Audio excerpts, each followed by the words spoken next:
Welcome to Madame Raven's. This way to the library. She's been expecting you.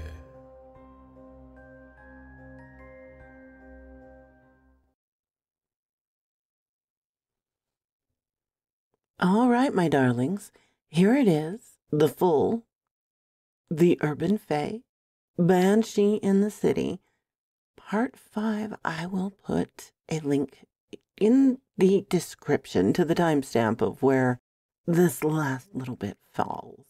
But I'm putting it all together today so that it's out there and easier to find, I guess.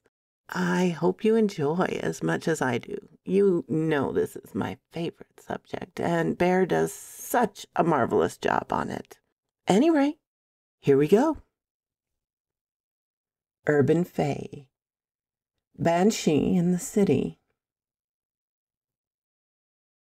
I lingered on the back steps as the sun set out in front of me. The fiery ball had sunk behind the homes and the other buildings in that direction, but a relaxing glow lingered on the horizon of the cityscape. This was the door through which I'd often sneak through on my way to and from my nefarious schemes. The sounds of the working-class neighborhood wafted through the various structures. Children squealing at play, a dog barking and another answering, the wail of a siren. No, it had a screeching quality, followed by a hint of sobs as if from the depths of grief. A word drifted into my mind. Keening. The widow's wail. I'd read about it in a story. I shivered as it trailed away in the distance to the west. It was the kind of chill one feels when someone walks across his future grave. The sky had faded to purple, and despite the lights of civilization, a few stars sparkled towards the north and southeast. Thanksgiving Day was always a time for family strife. At least this time it would feel like my family strife, instead of being some sort of theater, watching one of my foster families have at it. Though to be honest, I'd caused a fair share of strife wherever I'd lived. It's a talent. If the Lord of the Hunt said they would not pursue you again, then you may rest assured they will not, as the hunt. However, beings of the other world, well, they have got your scent, Robbie. Mr. Hearn paced back and forth in the little kitchen, in the little house near the threshold of the hood. I hoped that he didn't expect me to cut him any slack. He'd sent the hunt on my trail in the first place. The one with the otherworld beings, or fae, whatever, who tried to kill a person. Turned out he and Mrs. knew when I'd raided her jewelry box. They'd known when I'd returned the items. They'd already known my history before I came to live with them. What better way to take out a blooming toadstool than to employ otherworldly hit creatures? He looked at me to see if I'd respond. I wasn't about to. Let him sweat for a change. I sulked unreasonably. All that misery I'd endured over a few baubles. I inwardly fumed, but I kept my face neutral. At least I hope so. I knew that when two or more people in a small space, sooner or later, one will feel an overwhelming urge to speak. I wanted to be him. And that it was. I wanted it to be him. And it was. He sat at the table across from me and folded his arms on the invariably spotless surface. As I told you, I refused to apologize. We took you into our home and you breached hospitality. You had a record of crapping on everybody who tried to help you. Besides, you were young and wily. I figured you'd have a better chance than most. I smiled inwardly that he'd called me wily. That nickname was one secret he did not and could not know. Don't look so smug. I know that your friends over in that nasty neighborhood call you Wile E. Coyote. You should be thanking me for getting you out of that cycle. At my look of utter astonishment, he continued, "The Lord of the Hunt thought it would be interesting to hunt such a being as yourself, and to see whether you could live up to your name. And a little research warned me of who you really were. A criminal, a fugitive, under my own roof, made it very easy to award your ass to the hunt." I had recovered during his explanation, decided I wanted to fight about it. "The real reason is that you were jealous. You old guys look at me with pity and contempt, but in the end it's just envy. You wish you could be a young again, like me, be able to get out and do things in the world that you used to do." I was pretty sure that would hurt his feelings. Most people don't like being called old and useless, even in an oblique fashion. If it stung, he didn't show it. "You can spew your foolishness all day long, but the fact is you chose your path and it led to facing the hunt. Now you are free, mostly, at least as much as anyone is. Yet I can't stress this enough. They have your scent, a taste of who you are. Some of them may be very interested in you, especially since the Lord of the Hunt offered you a position among them. You have no concept of how rare an honor that is. I wish I could have witnessed your run firsthand, because, well, you ended up making us proud. That's why Molly gave you the necklace and the pendant, and I put the old bent nails where you could find them." "No, you don't," I mumbled. He shifted forward as if to listen intently to what I had to say. "I just mean that it was pretty terrible. I did some things. At the time I shrugged them off. It bothers me now. Not what I did, but that I don't feel anything for some of those people." "No remorse, no pity, like the Terminator in that old movie?" Mr. Hearn inquired. "That's likely part of what he saw in you. Yes, people normally feel remorse, and even suffer greatly when they have to. Well, to fatally end a threat. Without that feeling of remorse, our species would have never risen, or fallen, as far as it has. There are some who have no feelings, sociopaths, psychopaths, whatever. They are occasionally successful people because they are absolutely ruthless. Yet there is another type, perfectly sane people who can kill without harming themselves psychologically, because there are limits to how far they will go. Natural warriors, hunters, who kill with purpose and only at need. You definitely had a need." He held up his hands to forestall any argument or outburst about how he could know what I needed to do. "I know. I wasn't there. I don't really know what happened or whether what I said even needed to be said. I've never seen you show remorse for any of your actions until recently. You clearly have a conscience, whether you choose to exercise it or not. Yet there is no need to waste it on the type of people who would draw the attention of the hunt away from their intended prey. Those mortals had to be terrible and dangerous to accomplish that." I nodded in understanding. Mr. Hearn always surprised me. He was the only one since Mr. Gosling who had spoken to me as though I wasn't a child at best or an imbecile at worst. "So, are we okay?" He smiled, a relaxed, genuine smile. "Yes, Robbie, of course we are. We offered to let you stay, even knowing that you were to be prey for the most significant of annual hunts."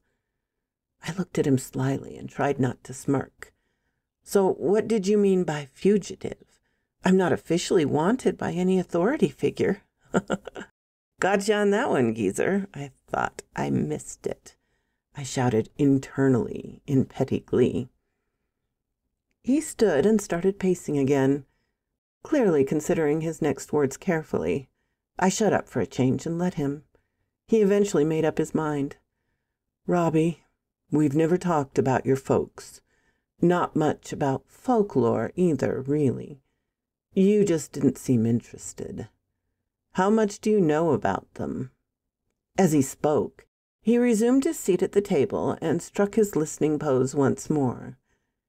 It was my turn to get up and pace and decide what, if anything, I wanted to say.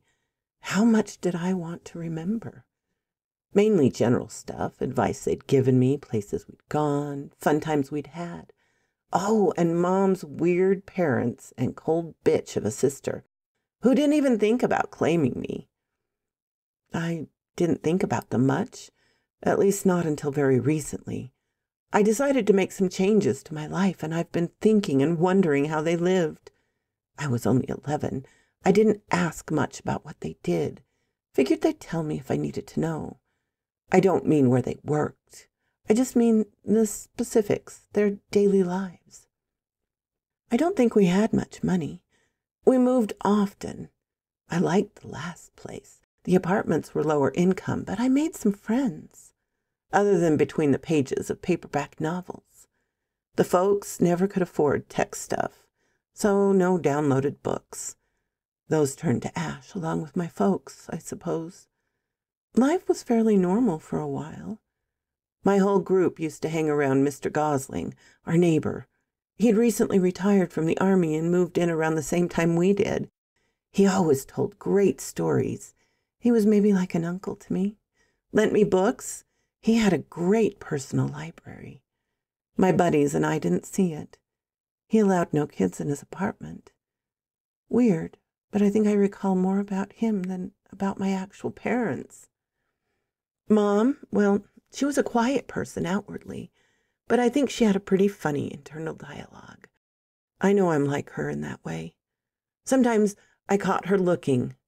Was that the word I'd liked in the old novel? Wistful? Looking wistful, especially when we were outdoors. We hiked a lot, but never camped.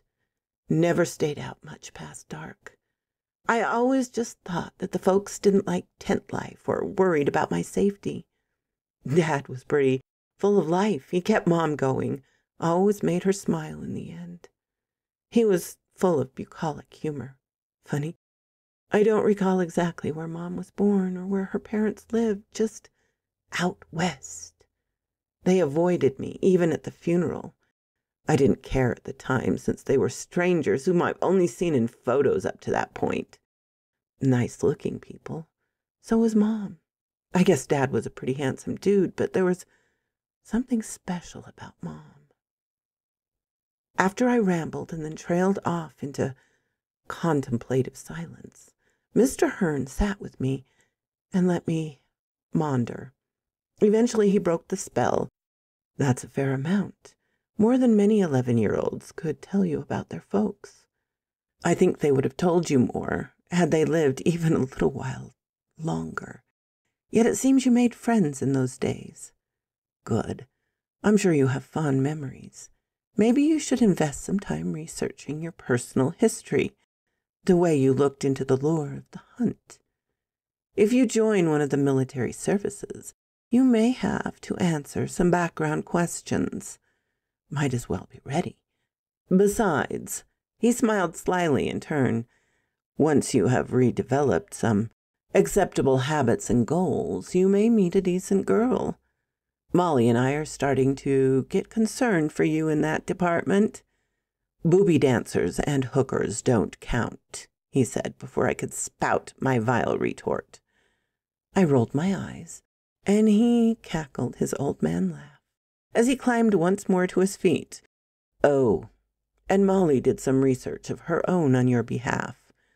Guess who has a social media account? I expected to hear the name of some relative or former foster, so I just sat silently. Mr. Gosling. He slapped the table once he'd risen. I think she sent you the contact information already, he called over his shoulder as he left the room, and me sitting at the table, mouth hanging open like a slack-jawed imbecile after all. I went to my room for the night. I had a nice new phone that had come with a pad as a special offer. I used it to see what Ms. Molly had sent. Sure enough, there was an address for Mr. Sean Gosling, U.S. Army retired. His profile showed that he now lived outside the city. He had posted pictures with his kids and pets. And me. I'd forgotten about that picture. He had taken it with a pack of us local kids, and I stood at his immediate right and held one of the books he'd lent me. There was a mention of him doing contract work after he'd retired from the Army. That was it. I recalled that he was in our building, and he had told me that he would be leaving soon so he could get back to his wife outside the city to live full time. It had just been an odd set of circumstances that had put him in the apartments on the Saturday of the explosion, since he normally went home on weekends. I sent him a short message and asked if he remembered me. I told him I felt badly that I had never thanked him for his help and friendship. I expected it would be a while before I heard from him, but he must have been online, since he replied immediately. "Rob, so good to hear from you. I wondered what had happened to you, but I lost track after you left your aunt and uncle's custody. Eleanor, my wife Ellie, and I tried to talk to them into letting us foster or even adopt you. During the discussion, they disappeared. So what are you up to these days, champ?" I'd forgotten he liked to call me champ, yet it reminded me of what I'd called him during happier times. And I responded, "Hey, Mr. G, I got caught up in the foster system. I just turned 18, so I'm free, but my latest fosters are great and have allowed me to stay while I try to get into the armed services for college money. I just completed enough credits for an associate degree. Haven't done anything else I'd be proud of or want to mention since that day." The rest was simply catching up, but eventually he invited me to come visit if I could. I agreed, and in the meantime we could catch up, exchange photos, and maybe even Zoom or something. He left me hanging a little and ended the chat abruptly. I figured it was just family stuff. Maybe he had to feed some kids or dogs or something. I attended the very college whose shirt I'd sported on the second half of the hunt. It was how I filled my days after completing high school early. Despite all the foster moves, high school just wasn't a challenge. Neither was college, for that matter. Maintaining a 4.0 GPA while dodging hood rats and otherworldly monsters, on the other hand. That night I was restless, and it took a while for me to finally fall asleep. I must have exhausted myself tossing and turning. I drank some scotch and water and set down the glass on the battered coffee table. In the old apartment, I looked around but found myself alone. Then, from out past the little balcony porch, I heard keening. It was no longer on the wind or far away, but over by the little creek that went its way through the city, the one that was used for drainage and where I'd fought off the bridge troll. Definitely a dream. That water course was nowhere near the old apartments in the building. Along with the old coffee table was a complete loss. Yet I shuddered and fear set in. A new panic, then dread that was so intense it made me nauseous. It continued, mournful and full of cautionary grief. The kind that said, "I tried to tell you, I warned you, but you never listened." I grasped for the knife I kept with me still, always concealed but ready. It wasn't there. However, the initial horror faded a little, and I felt an impulse to go towards the sound. Before I knew what had happened, I was nearing the edge of a little, live, pure stream in a wooded area that burbled over round, shiny rocks. I realized that the moon had risen and caressed the river stones with its silver light. To my left, I saw a woman. She knelt on the bank. Her head and features were covered with a dark cloth. "Robbie?" A youngish female voice intruded on my senses and broke the spell. I heard her again, voice more that of a fully grown woman. It was Miss Molly. She stood in the doorway of my little bedroom wearing a grief-stricken look, combined with worry. My eyes sprang open and I rose. "Miss Molly, is something wrong? How may I help?" Her features relaxed into a wistful. There was that look again. "Robbie, when you're ready for breakfast, please come in." We need to talk. Something happened last night." I nodded and checked the time. It was nearly 11 a.m. I'd been out for a long time. What had she meant? I got cleaned up and dressed quickly and made my way to the kitchen. The Hearns were seated, holding hands and looking sad. I knew it was bad. Their eyes were full and their shoulders slack in the way that indicated a death announcement. I sat across from them and asked, "Who?" Miss Molly spoke. "Mr. Gosling. His wife contacted me and asked if you or I knew anything. Apparently you were the last person with whom he interacted. He went missing shortly after. They found him early this morning. What was left. I'm sorry to tell you, Robbie, but it was a violent death. She wasn't up to giving details, but she said that she would let us know about the funeral as soon as they could." I sat back in shock. Mr. Gosling? We'd just been chatting online. Then I recalled that he'd ended the chat abruptly. Maybe he saw or heard something that drew him outside, despite the dark. I mentally rejoined the Hearns. "Sorry, it's just shock. He was in a good mood when we chatted. I think we were both enjoying the interaction. It's just so weird that he's gone." I didn't feel much like breakfast, which would have been lunch for anyone else. Instead, I went for a bike ride, the best way for me to clear my head. I rode aimlessly for a long time and then looked up, startled.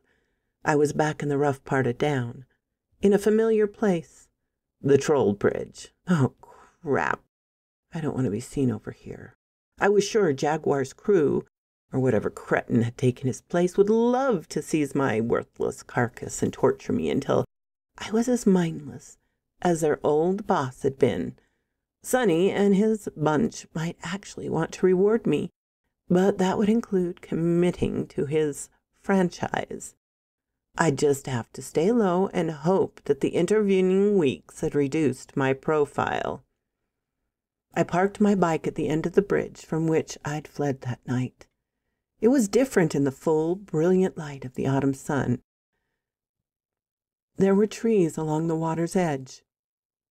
The area was a park in daylight. There were rocks in the stream, and the water actually burbled over them, and the occasional piles of litter. I wasn't sure I'd ever heard burbling water outside of a movie or a running bath. I made my way down the steep bank. "Going to be tough climbing back to the bridge," I fretted. It was shaded, and the shadows cast by the bridge and the trees that overhung the bank ensured that the brilliant sunlight became muted and then all but disappeared near the banks. It once again began to appear as the abode of monsters. When I reached the muddy bank, I paused and looked downstream. On the side where the gigantic beast had risen, light streamed through the trees, and rocks shone in the center of the stream bed. They glistened, and the sounds relaxed me, more than I'd ever been relaxed in this part of town. I became downright drowsy. A low, soothing chant called to me from just up ahead, around a bend in the watercourse. A sweet, feminine voice, enticing, somehow familiar. A basso rumble from behind broke the spell. My senses ratcheted up to their highest potential, and adrenaline shot through my heart. I turned, tugging at the handle of my knife, to see darkness. A blurred outline of something large that huddled between the bridge, with one baleful eye staring at and through me. The troll, straight out of Beowulf. Foo bar! We stared at one another for a moment. I had no pistol this time, nothing but the knife and maybe a rock or two I could throw. Unfortunately, Grendel beat me to it and sent a small boulder whizzing past me. The breeze of its wake was strong enough to tug at my jacket. It missed, thankfully, and soared onward to stick in the muddy bank. Around that once enticing curve in the stream, a loud, wet smack accompanied the landing. If I stayed, it would find the range and I'd be toast. If I ran, it would have my back as a target. No matter how I tried to dodge, I'd be toast. If I tried to go back the way I descended, it would be able to snag me, despite how shy it seemed to be of the sunlight, and I'd be toast. Wait, that was it! I stooped and picked up a couple of egg-sized stones and winged them at the enormous figure. A much easier target for me, though I couldn't do more than make it mad. All to the good, I assured my shivering brain. It shuffled and rooted about, clearly looking for ammunition. I closed, angling towards the steep climb as though I intended to flee. It worked. The old tire that came spinning towards me instead struck a tree just ahead of when I stopped and changed course. I jumped into the water and sank to my knees. I began to wade towards the far bank as the single eye scanned for me and an enormous hand searched for another item to fling into my frail mortal form. I dodged around more and kept flinging stones and other trash from the stream bed. I deliberately aimed at its shapeless frog head. I doubted I could hit the remaining eye, but I wanted to act as though I wanted to blind it completely. That should make it mad enough to charge. There was only a few beams of sunlight that lanced through the leafy canopy. All were over the center of the stream. I reached that area and found myself more than waist deep. It was deeper than I would have thought, but that saved me. As the beast reared back for another throw, I kicked my feet forward and sank beneath the filthy surface. I'd probably get some kind of infection, but it beat dashing out brains and spilled guts. The water above me rippled with the passage of whatever detritus the titanic figure had found to fling. My empty hand found the slimy floor and encountered something hard, possibly metallic. I instinctively clutched at it, told myself underwater for a moment. When I kicked towards the bank, it came loose from the oleaginous clutches of the mud, and when I rose a few feet away from where I'd been, I found myself clutching a rusted tire iron. A piece of wood slung at the supersonic speed crashed into the water where I'd first ducked under the surface. Troll boy, maybe girl, definitely thing, was smarter than I'd imagined. Possessed a feral cunning, yet it was not so swift of thought that it was able to avoid surprise as I rose and sent the last acquisition of my arsenal spinning at its bad eye. I knew that the only blindness I could cause was blind rage.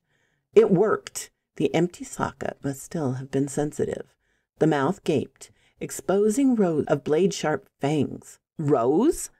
I thought in consternation. Time to swim. I dove back towards the middle of the stream and swam downstream as fast as I could before I had to rise for air and assessment. There was a terrible squelching as a gigantic feet and legs broke the surface of the water, and my doom churned towards me, followed by a flat splash on the surface when a hand with a razor claws slammed into the water in an attempt to grab the prey it could not see. A roar of anger that turned to one of anguish. I brushed my dank, dripping hair from my eyes and looked up to see smoke rising from the creature's head and shoulders, and blisters forming on its rhinoceros-like hide. It had picked up an instant terrible sunburn. It turned and super-squelched its way back to cover as I turned and fled downstream. At first I angled towards the shallows, then squelched my own way around the bend and onward. Just after the bend, I found a large culvert. I stopped and listened. I had no idea how badly the monster was injured, nor how quickly it might recover. Even now it could be clinging to the murky shadows of the banks and sidling through the shade of the trees to reach me and finish what it had started 2 months past. I watched the culvert, its Stygian depths looking somehow inviting. I had no flashlight except for the one on my phone, hopefully protected by its covering. I strained to listen for threats from either direction. Were those large, sucking, squelching steps just around the curve towards the bridge? I clambered up to the culvert entrance. It was 5 feet tall, so I had to stoop uncomfortably to walk forward. But it beat being crunched for Grendel's lunch. By some miracle, my phone still worked, and I was able to activate the flashlight. Miracle, I even had a full charge. The tunnel of the culvert ran ahead beyond the reach of the feeble artificial light. I stopped and hobbled forward like some elderly man with a crooked back, a Diogenes looking for an escape from horror rather than for an honest man. After I'd covered an indeterminate distance, I judged maybe 100 yards. I looked back towards the opening. It was dark, obscured in some way, perhaps by something. I shuddered and resumed my forward hobble, all the while fearing some projectile hurtling down the tube. Within a few more yards, I felt a strong draft, warm air from my level rising up the shaft. I'd reached a crossroads, or at least a cross-tunnel. Another shaft rose above me towards more darkness. Moving air penetrated my wet clothes, and the near winter chill reached my skin so that I shivered there in the dark. I considered taking a turn. To the right, I'd be headed back towards the park, but not the bridge. Not a good direction. The left would lead to exits in Jaguar's old turf. Nope. Ahead would lead towards downtown-ish. Nicer area, and I could catch the train back towards civilization, or at least back to retrieve my bike. I aimed the little light upward and saw a ladder. I could climb out immediately, but I estimated that I wasn't far enough from the troll bridge. It might have found enough shade to reach the cover and set a trap. It might even have tunnels of its own. Surely it didn't sit around under the bridge all the time. I had no way to mark the passage, but there were some numbers etched into the access to the manhole cover above. They looked like coordinates, but nothing I recognized. Still, they would be a guide. I should have come back this way. Another advantage to going forward was that the tunnel seemed to be larger in the downtown direction. Made sense. Water would have to be moved from there during storms. At any rate, I had a good few inches clearance above my head as I cautiously trod forward. The floor was wet in the lowest part of the middle, and damp to either side of it. Enough silt had settled over the years so that it wasn't too hard to walk on the curvature. I moved more comfortably and much faster until I came upon another intersection. This time there was no upward escape route, only tunnels that branched to either side. I looked into the right-hand tunnel to see a very distant speck of light, perhaps sunlight, but the tunnel height reduced to about 4 feet. Not worth it. I'd have to duck walk or crawl through the muck. To the left was utter darkness. Wait, maybe not utter. There was a glint, a reflection. I rolled my pitiful little light back and forth to determine what it might be. A pair of eyes lit up down that passage. I was startled and froze for a moment to see what would happen. Perhaps the eyes would turn away, back towards the comfort of darkness that I had interrupted. Naturally, they did not. They weaved from side to side and began to move closer. Time to go. My mind needlessly shouted at me, and my feet were already in motion. I fled forward, hoping to make it to another intersection with better options. I had no idea how fast my pursuer could go, so I ran as fast as I dared. The culverts had long since turned to concrete. Apparently the metal parts were only at the entrances and exits. There was detritus on the floor. I'd been able to ignore it at my slower pace, but now it became problematic. I strained to hear what might be slithering up behind me, but my own squishing, occasionally splashing in deeper water, footsteps drowned out my efforts to listen. I had to chance a look. I immediately wished I hadn't. The eyes had moved in behind me and followed. They rested about waist height, as best I could tell, and the disturbing way they wove as they moved forward was serpentine. About the time that frightening and disturbing phrase entered my mind, I tripped and fell. "Crap!" I shouted into the echoing passage. I tried to roll out of it, but the curved confined space confounded my efforts, and I had to settle for scrambling. Rush that left me slick with mud, slime, and whatever else coated the interior of the culvert tunnel. I heard a hiss, like snaky laughter from behind, from not far enough behind. I drove forward. Gaining on the forward edge of the light from my phone, I almost missed the next intersection. I felt it before I saw it. Another draft of air that wafted upwards. This was my only chance. I dove upward and clung at the access ladder. I swung up and climbed first with my hands and arms, my legs swinging back and forth, likely enticing the hunger of my pursuer. Even as I managed to gain purchase with my feet and begin my upward ascent, I smelled something below me, felt a presence. I didn't want to be overtaken, so I prepared to kick away whatever frightful creature was behind me. I aimed the little light downward and saw enormous coils gathered for an upward strike. The eyes focused intently on me, beckoning me to remain still. The face was not the horrid creature I'd imagined, but that of a lovely young woman, with the eyes of a viper, but otherwise pleasing countenance. I heard her sing in a lisping, lilting voice. I would have remained frozen in place had she not smiled. The fangs, dripping venom, returned me to my senses, and I resumed my headlong upward rush. She struck, perhaps sooner than she'd intended, since it fell short by inches. When I chanced another glance, there she was. She had 2 limbs, 4 arms with reptilian claws that clung to the rung of the ladder. She was ungainly with her serpentine bulk below, but she climbed up behind me, fangs wet with anticipation. Had I not looked back up when I did, I'd have slammed my head into the bottom of the manhole cover and fallen to my doom. As it was, I had to struggle to lift the thing. I gathered my legs on the highest rung I could manage and pushed with every ounce of strength I possessed. It didn't budge. More hissing laughter from below. I saw the cover had a simple locking mechanism. I turned it in the direction the arrows indicated and lifted again. This time it came loose, almost too easily. I had no idea where the exit would place me. Perhaps a busy street.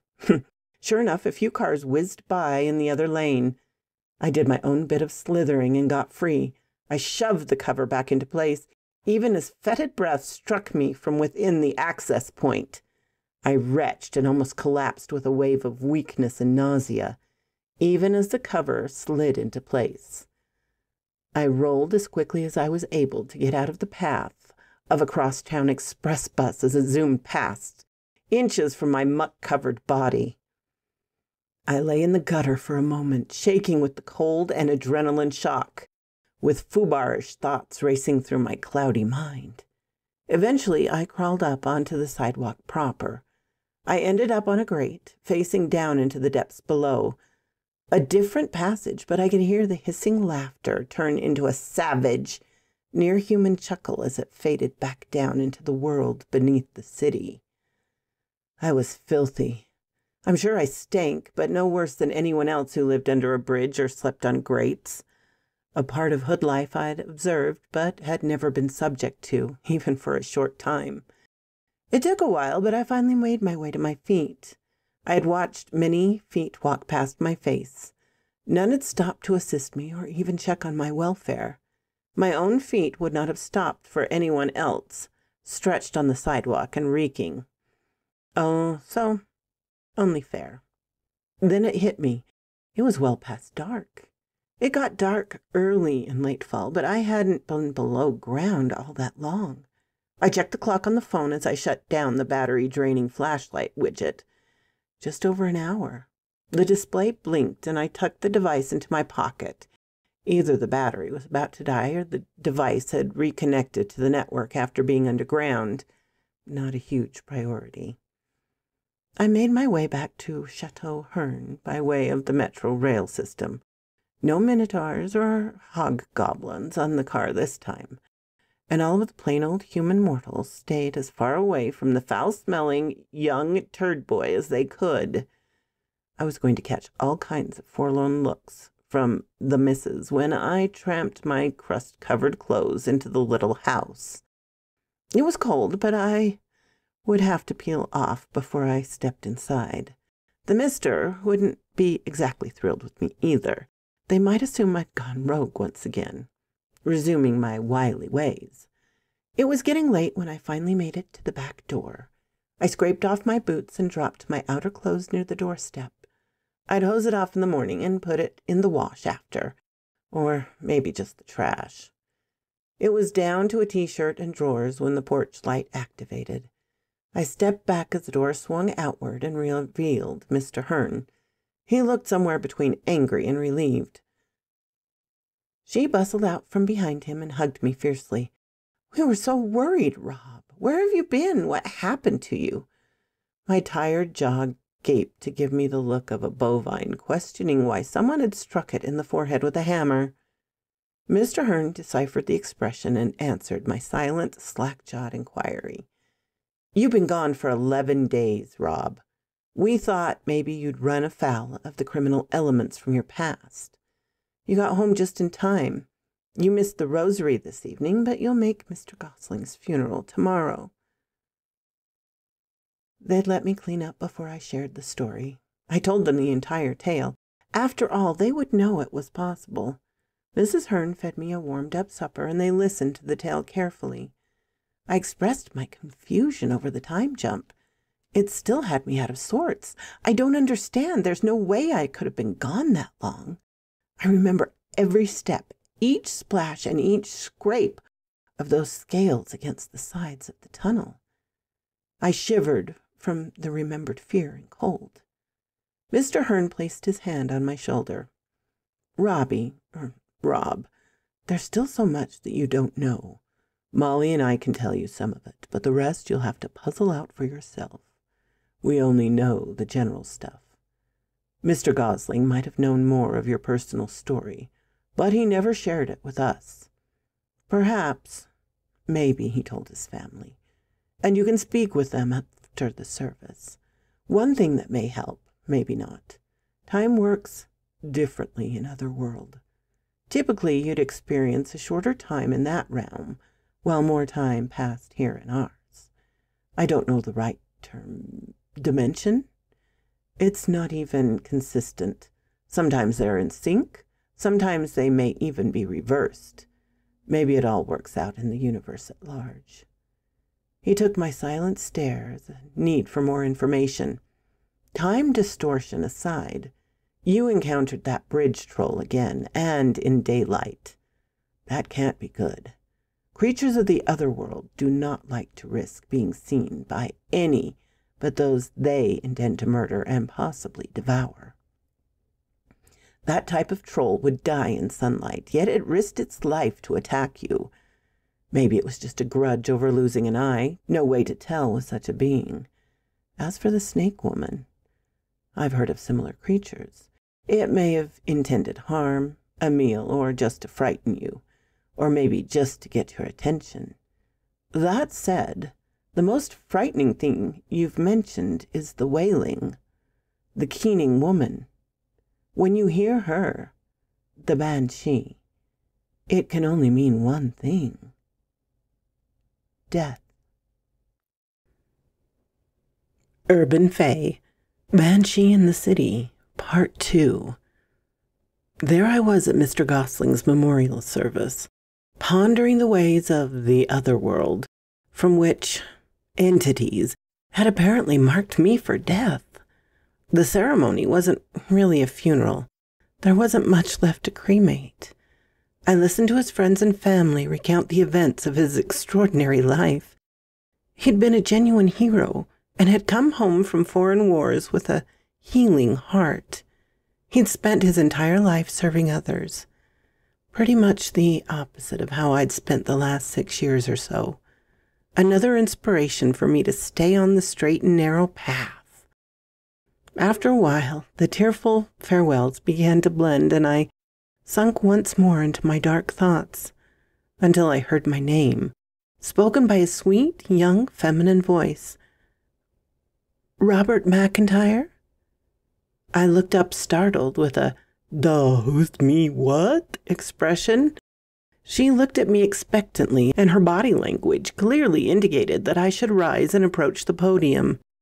I climbed up behind the lectern with the microphone. A slideshow played on a large screen behind me that depicted moments of Mr. Gosling's life. It had stopped on the one with him and me and my buddies. I had no idea what to say, so I just spoke the words as they came. "We've heard so many tales today about Mr. G. That's what I called him. He called me Champ. My time with him was brief and ended in a personal tragedy, not unlike the one he suffered. He stayed beside me. I never thought about him having a family, a life of his own. I was a child, self-absorbed and suffering the agony of ultimate grief. Yet he set aside his own priorities to stay by my side, to reassure me and to ensure I was safe until my family claimed me. Yet it was the times before that I remember best, the fun we had, the stories he would tell to help us, the other kids and me, learn about life, the easy way, as he called it. He lent me books and did his best to set an example of how a boy should grow to be a man. I'll always be grateful to Mr. G." The celebration of life event at their home after the memorial service brought me another step closer to having decent feelings for others, a step closer to empathy. Yet I remained true to my nature and stood alone in a corner, munching on whatever snack food had been on the table for guests. The house was far nicer than I could have imagined. It was on the lake, where everything was pricey. "Thank you for speaking today, Robbie. I know we surprised you, but Dad always said that if we found you, you would be part of our family. One of our flock of wild geese." It was the voice, that young woman, Sorsha, Mr. G's youngest daughter. "I really appreciate what you said. You clearly knew Dad pretty well." I didn't know what to say, but I met her eyes, deep emerald gems, under bright red curls that seemed to stray in whatever direction they pleased. I realized she was waiting for a reply. "Oh, well, Mr. G was my friend, and our lives intersected just before that defining moment in my own. He made a real impression. I should have taken more of his advice. I suppose I did, just not in the way he intended. I wish I'd been in a better frame of mind after the incident. Maybe I could have stayed in touch with him. I've had some tough experiences, but I think I came out stronger than I would have otherwise. Between my folks and Mr. G, some of my fosters were pretty good too, especially the Hearns." Mrs. Gosling approached from behind her daughter. "Sorsha, I'm going to give Rob here the items that your dad wanted him to have. Would you like to come along in case I forget anything?" I soon found myself in an upstairs library and office combination. No wonder the man always had a book to lend, I thought as I quickly surveyed the shelves, piled floor to ceiling with tomes of every description, all organized into sections by subject and alphabetized by author. "This is impressive, ma'am. Mr. G was always generous about lending me books. I had no idea of his resources." The newly made widow smiled, wistfully, that word again. "The night Mrs. Hearn contacted him, Sean set out some books and other items for you. He was excited and hopeful that we would get to see you soon. I didn't know until later that the two of you had chatted." Her eyes went distant for a moment. She was clearly back in that moment, again facing the trauma of losing the love of her life to some as yet unexplained terror. The police had titled it Wild Dogs, but everyone, including the police, knew better. I thought for a moment that Sorsha would take up the threads of the conversation, but Miss Ellie snapped out of her flashback and shook her head. I'm sorry, it hasn't been easy. Yet Sean would want you to have these items. He talked about them a little. She walked over to a small table. There were several around the room, each with interesting artifacts and whatnots, or on or under the surfaces. This one held a plain-looking case. She opened the case and stepped to one side so that I'd have room to peruse the contents while we stood together. She picked up each in turn and handed it to me, like it was some sort of ceremony. First was a large and colorful illustrated book, Ancient Ways, a Guide to the Other World. She read the title as she handed it to me. He said that it would get you started. I don't know what he meant, but that's what he said about it. He loved his myths and legends. There were a few more books, each more esoteric than the last. Then she reached the other items. First was a weird-looking belt. It was made out of some kind of cured hide with grainy fur. It had a metal buckle with a figure picked out in small blue stones. A wolf? Maybe a coyote. It was featured as sitting, nose turned up towards the moon. That had once been a 1916 Mercury dime. I couldn't think of it as exactly stylish, but it was cool. She frowned a little at the next offering. He said that this was a little claw for you and that you would know how to use it. It was indeed a small knife, the blade only between 3 and 4 inches. It was slightly curved and had a hump of metal along the back of the blade that would prevent a wet thumb or edge of a hand from sliding onto the sharp edge of the other side, or a place for a thumb to press the blade into, whatever one needed to cut. It was plain and looked like it had belonged to some sort of specialized tradesman. It was well worn, and the steel carried a dark patina. A claw indeed, from a well-worn paw. There were only a few items left inside the case. One had been set in diagonally and still barely fit.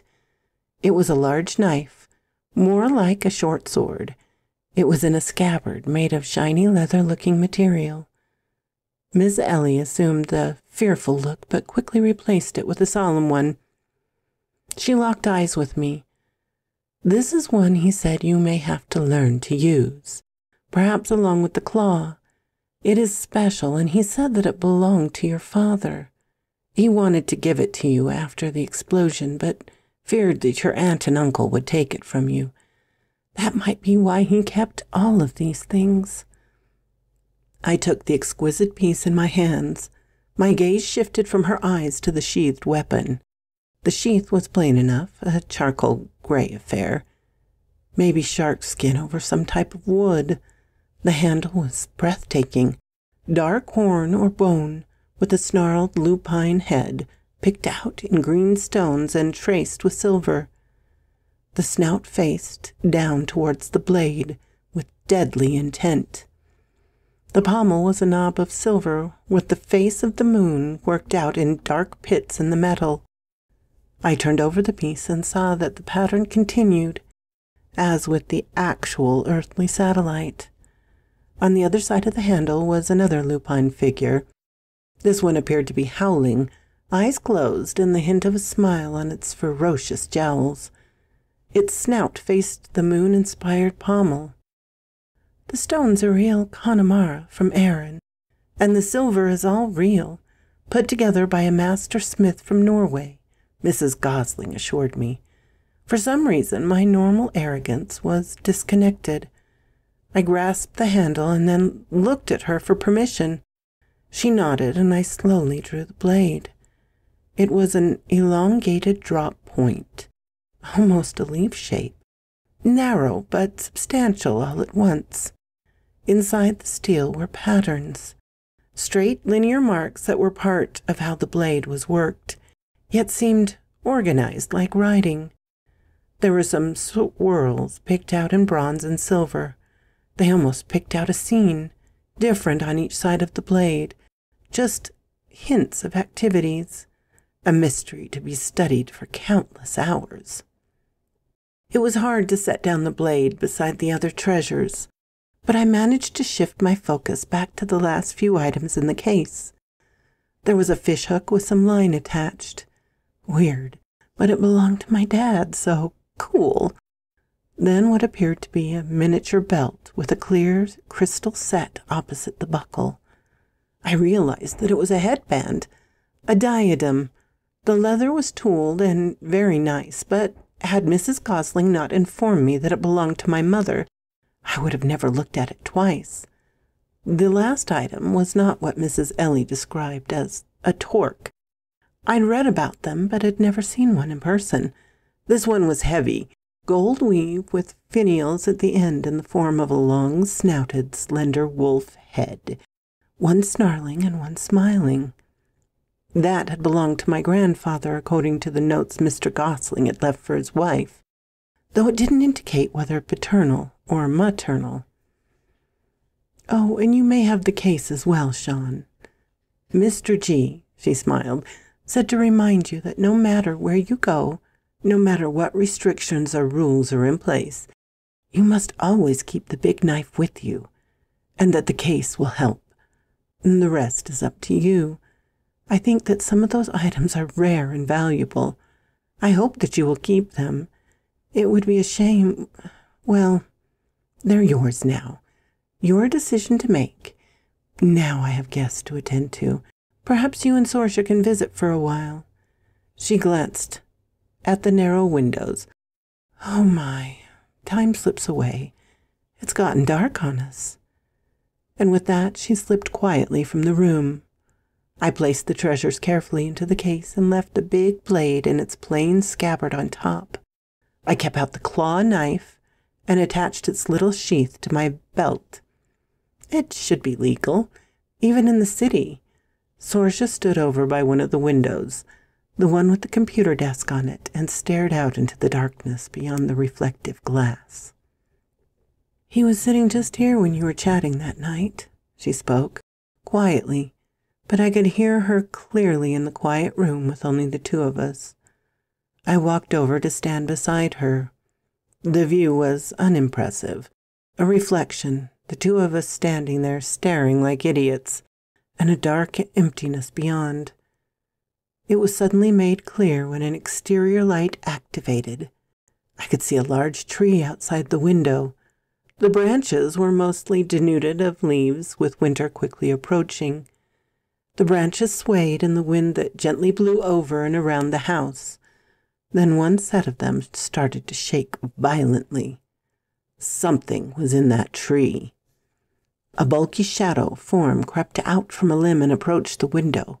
Its hair stood on end and its green eyes lit with a baleful inner light, glaring through the glass at the two mortals who dared to face it. The wind outside picked up for a moment and howled. Was it truly the wind, or was it that other haunting voice? I started to ask Sorsha if she'd heard it, but to my horror, she was lifting the window and speaking softly and encouragingly to the creature that approached us. Its inky dark face now gaped open to reveal fangs and a red tongue as it uttered a low, guttural groan. Meow. Stupid cat, I shouted in my mind. The thing was huge, and the limb could scarcely support its weight. Yet it was an otherwise normal feline. It sprang from the tree into the windowsill and then into the waiting and welcoming arms of Sorsha. She was a large enough girl, but the thing knocked her back a few steps from its sheer mass. It was the size of a large lynx. Sorsha laughed. Tim Tildrum, you scared the color from our guest's face. Naughty king of the cats, she said the last in mocking scorn tone, and then laughed again. For some reason, I didn't have my normal annoyed or even angry reaction. I found myself smiling at the lovely creature holding the big sinister one.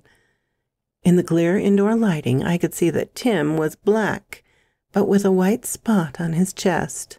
A blob, shaped almost like a crown. Sorja followed my eyes and raised up a cooperative furball for proper inspection.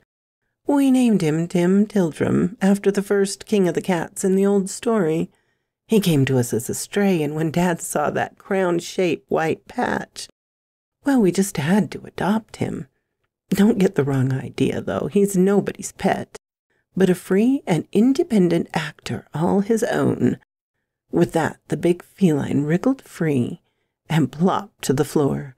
He made a few rounds through the library, all the while casing suspicious sidelong glances in my direction, and then sprang once more to the windowsill, and then out into the darkness.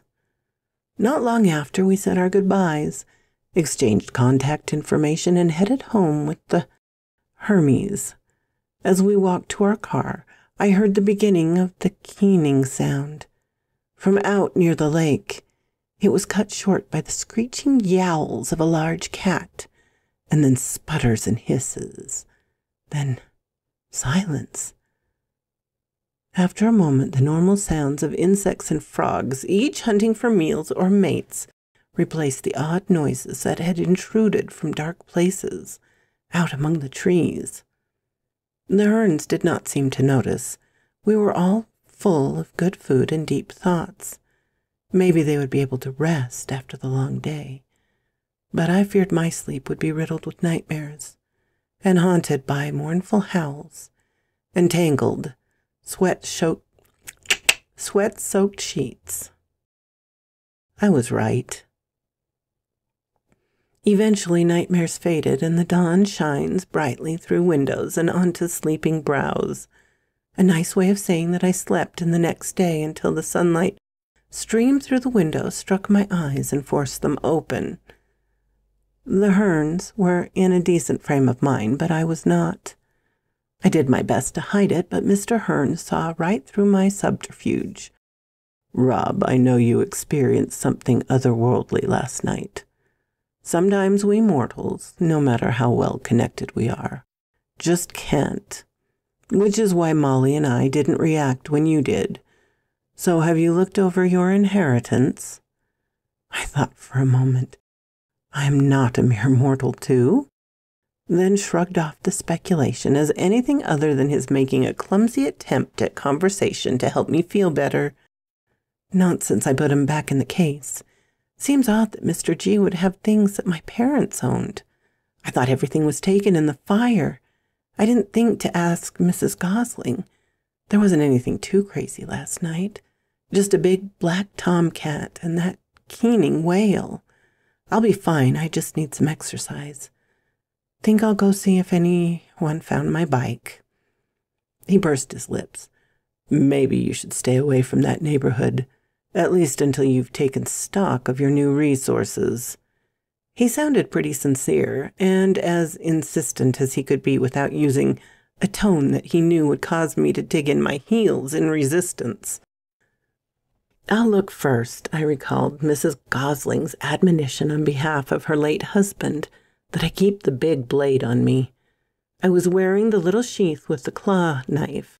It fit well into my left palm in a blade-down style, and the hump on the lower part of the blade acted in lieu of a crossguard.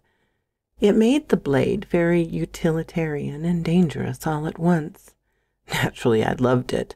I opened the case and took out the longer weapon. It wouldn't be much use as anything else. I hated the thought of carrying it around and getting confiscated by the popo or damaged in my travels. Yet, what else could I do? It was a better option for trouble than anything else I could get in the market available to me. Besides, I liked practical, useful items. I had no time for decorative whatnots, as Ms. Molly called them. I rigged the scabbard onto my belt, but hanging down inside my pant leg. With my shirt pulled over the hilt, it was pretty well concealed. The tip reached just above my knee, so I tried sitting.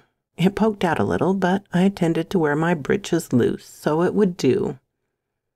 I sat for a moment and picked up the book that had been on top of the others, the only one Mrs. Gosling had called by name, Ancient Ways, A Guide to the Other World. The cover was beautifully illustrated with images of a green forest and ancient stone structures set out in a pattern. I opened it, and inside the cover there was a handwritten message. "Hey, champ. I hope that you received this under happy circumstances. I'll find you sooner or later, or you'll find me. However, in case things go wrong, I wanted you to have this book and some others. They aren't really training manuals, but they may help you understand some of the wider worlds to which you will be introduced in your lifetime. I made notes on important pages. I hope that they are helpful. My family and yours have been connected for a long time. Toward the end, your parents gave me some of their most treasured items to keep on your behalf. If anything happens to me, my wife, Ellie, will ensure that you get them with at least some explanation. You come from a special people, Rob. I hope that you have started to discover how things work for you. It will help you to understand what I mean. That said, you must take the journey of discovery. It's not for me to tell you everything. Just offer some guideposts to point you to more information. All the best to you, Coyote. Sean Gosling, Mr. G. P.S. Coyote is what your folks called you.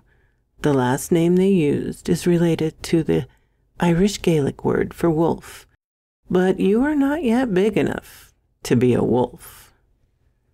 How could I have forgotten about my folks calling me Coyote? When I first gave that name to my hood rat associates, it had been a joke, one that only the older ones understood. Coyote, Wile E. Coyote, I'd pronounced it. It was from the old Warner Brothers cartoons my dad had loved so much. The laugh it incurred had saved me from a beating or worse and allowed time for my silver tongue to work its magic on their slow, benighted minds. My memory was a strange affair. I could recall ridiculous details about stupid conversations, yet hadn't even thought about the fun source of my nickname from moments with my folks. I just didn't think about them unless I had to. Too painful. Made me feel wistful. Maybe I would have to work through all that. I flipped through the pages and saw that many had handwritten notes in the empty spaces. One proclaimed, "Do not take food or drink in the other world unless you intend to stay, and never remove any items to the mortal realm, Mundania, some call it. It allows them to track you." I closed the tome and pursued the others. Some pages had writing, most did not. I had no idea what to do with the fish hook or headband. The belt was pretty ugly, so I put it around my waist, but inside my pants under my usual belt, then pulled my pants over it. I studied the torque for a long time. It was beautiful and heavy. I didn't think it would be a normal for everyday wear, so I put it and the headband back in the case. Maybe the headband could be used as a hatband, I considered. Once I'd closed the case, I put it in my hidey hole behind the dresser. I'd installed it for loot and contraband, but it would work well for hiding my personal treasures. I kept out the fish hook and line and ended up sticking them in the watch pocket of my jeans. I was getting stir-crazy. I held no real hope for finding my bike. It was a nice one, and I'd left it on the verges of the hood. Yet looking for it gave me a purpose, however forlorn, and I set out for the Badlands on foot. Probably dumb, maybe even suicidal, my logical mind offered, to no avail. It was windy outdoors with just a hint of ice. Winter solstice would arrive soon. Mr. Hearn had been on the phone when I left. He had to consult with his younger son, Bart, to determine who would be the object of the next wild hunt. He was the Hearn, but he had to train up his successor. I did not envy him or his family that task, and I downright pitied the poor soul who was picked. At least it won't be me. I internally sighed in relief. I'd met Bart and the other two Hernlings. Nice enough people, a little clannish and secretive, but hey, they had genuine secrets to hide. Bart was the youngest, but for a few years older than me, and it was his leaving the nest that had led the Herns to enrolling in the foster parent program. Or so they'd told the social services folk. I really had to make some life decisions soon. I still had some funds, but I'd learned that when no more money is added, they very noticeably depleted with rapidity. I still wasn't ready to commit to any career path, especially a military one with so little pay in it. Maybe I could hawk some of my inherited items. My imprudent thoughts were interrupted when a man on a too-small bicycle approached me and came to a dead stop directly in my path. "Sup, dude? You lost?" He was young-looking, as best I could tell, with the hoodie and shades. I glanced around to regain my bearings. "Where's Elle?" The man stared at me for a moment, his eyes inscrutable behind the dark glasses. "You ain't heard?" I felt a sense of gloom descend over me. I'd been given enough death notices in my short life to know that my buddy was gone. What happened to him? He was a friend. He gave me an even longer silent stare, then shrugged. "Crossfire. Place has been a war zone since Jaguar's crew fell apart. Skittle ain't liking it that things spilled into his block." I nodded. Yeah, Skittles always did right by me when I carried for him. Amazing how much information one can cram into a short sentence like that. I at once told him that I was a known entity to his boss, that I was on good terms with that boss, as far as I knew, and that I was shady at least so I wouldn't bring down any official scrutiny, and that I was an unaffiliated contractor. Elle's family, okay? He nodded and apparently decided I'd passed whatever test his devious mind had devised.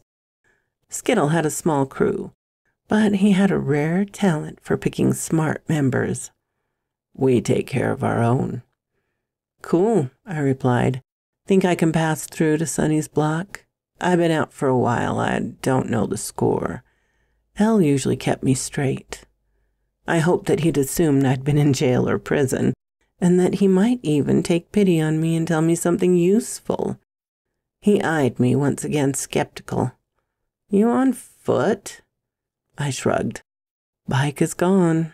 Part of my business and why I'm here early in the evening before the pawn shops close." I knew all of the pawn shop owners, especially the dirtiest dealers. They'd been some of my fences for liberated odds and ends. Eventually, I got a chin flick as a positive response. "Alas, no más información." I internally groused as he rode away, back to his intersection. I walked on and watched as he used his cell phone to check my story and to let others know that I was in the area. I'm sure he snapped some photos to forward, but I didn't try to hide. It would only make things worse. It was likely that he suspected my identity, but odd that he hadn't asked.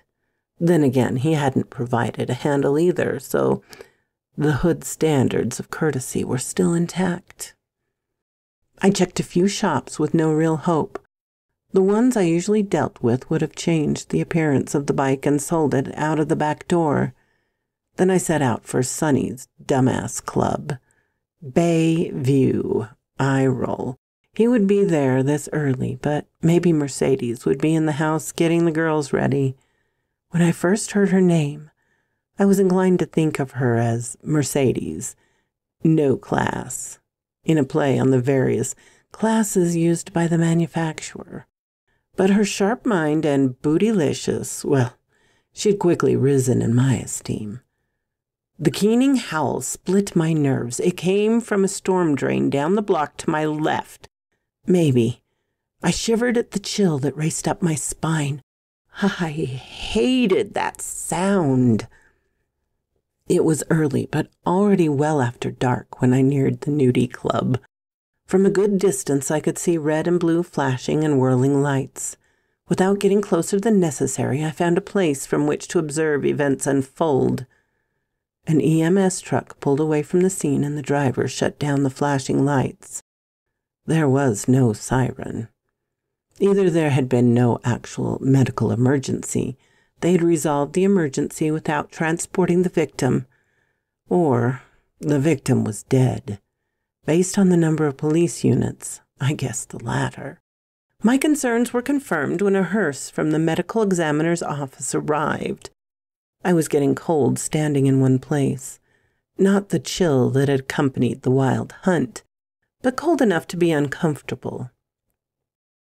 Yet the scene ended fairly abruptly as all but one of the police units left, and the last turned off the red and blue flashers. Shortly, that one left, clearly escorting the vehicle from the ME's office. I'd seen nothing but a sheet-wrapped body loaded into that long, black modified sedan. Another grave-crossing chill enveloped me. Once the officers left, I saw that Sony, Papa Boo Boo, and Biggie S stood at the entrance to the nightclub. They wore mournful expressions and appeared shocked and dismayed, maybe even wistful. Another internal eye roll. My heart skipped a beat for a moment. I dared hope that it was Sony wrapped in that sheet. Apparently he was too dumb to die, maybe just too trashy, and yes, though I hate to admit it, he was a tough SOB. I approached slowly. I didn't want to startle them. "Hey, Sony, what's up? You all right?" The three large men turned towards me with slack expressions that turned briefly hostile and suspicious, and then relaxed into cold neutrality. "Coyote," Sony pronounced. "Been a while. Where you been at?" I shrugged. You know how it is. Things got hot with Jaguar and his crew. Had to let everything cool down. I chose to avoid the lie about being in jail. Sony could easily have verified the truth, and we'd had a serious credibility problem. With the scout I'd encountered earlier, I had simply implied and he'd inferred. Or not. Hard to tell with that dude. "Moan in, man," he gestured and turned. Biggie S held the door open for the rest of us. Papa Boo Boo led the way to Sony's garishly decorated, funky-smelling office. It looked like a hood rat's dream of a seraglio. Once he was seated on his sultan's throne, a leather office chair with the two large wings on the back, he eyed me over his glasses. "Glad you're here, man. Had something freaky go down tonight. Funny you showed up when you did." He left his last statement hanging in the air, a challenge and an unasked question. I decided to stick with the truth.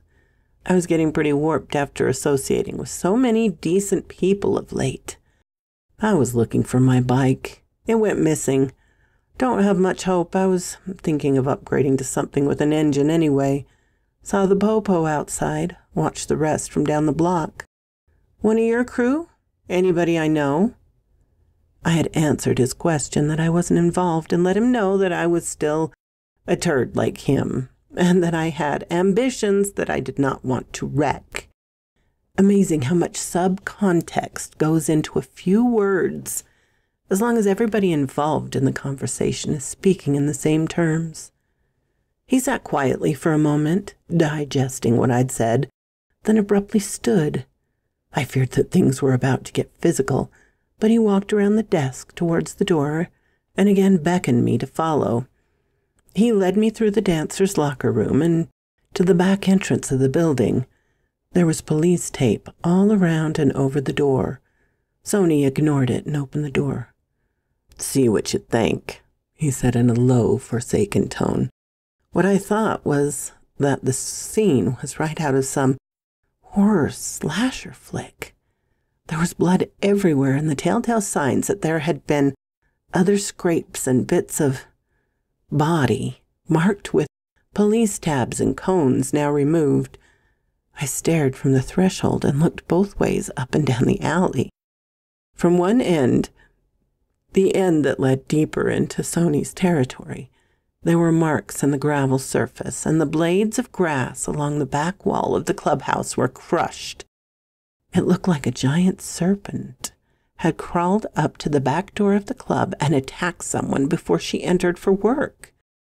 I looked at Sony, my heart sinking. Who was it? I shook my head in denial. Mercedes, ripped to pieces? Much like poor Mr. Gosling. The tracks looked like my old friend from the sewer had made them.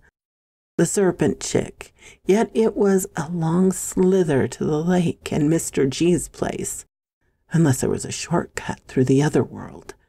There had to be more than one creature or being slaughtering people. I couldn't imagine why the Grim Reaper would pick Lamongello and Mercedes. They had no connection, and of course their deaths had been from very different causes. Then Sony's reptilian cool voice intruded on my musings. Yeah, Skittle lost one of his crew the other day. We was thinking that maybe the war over in Jaguar's Block might be interfering with our business.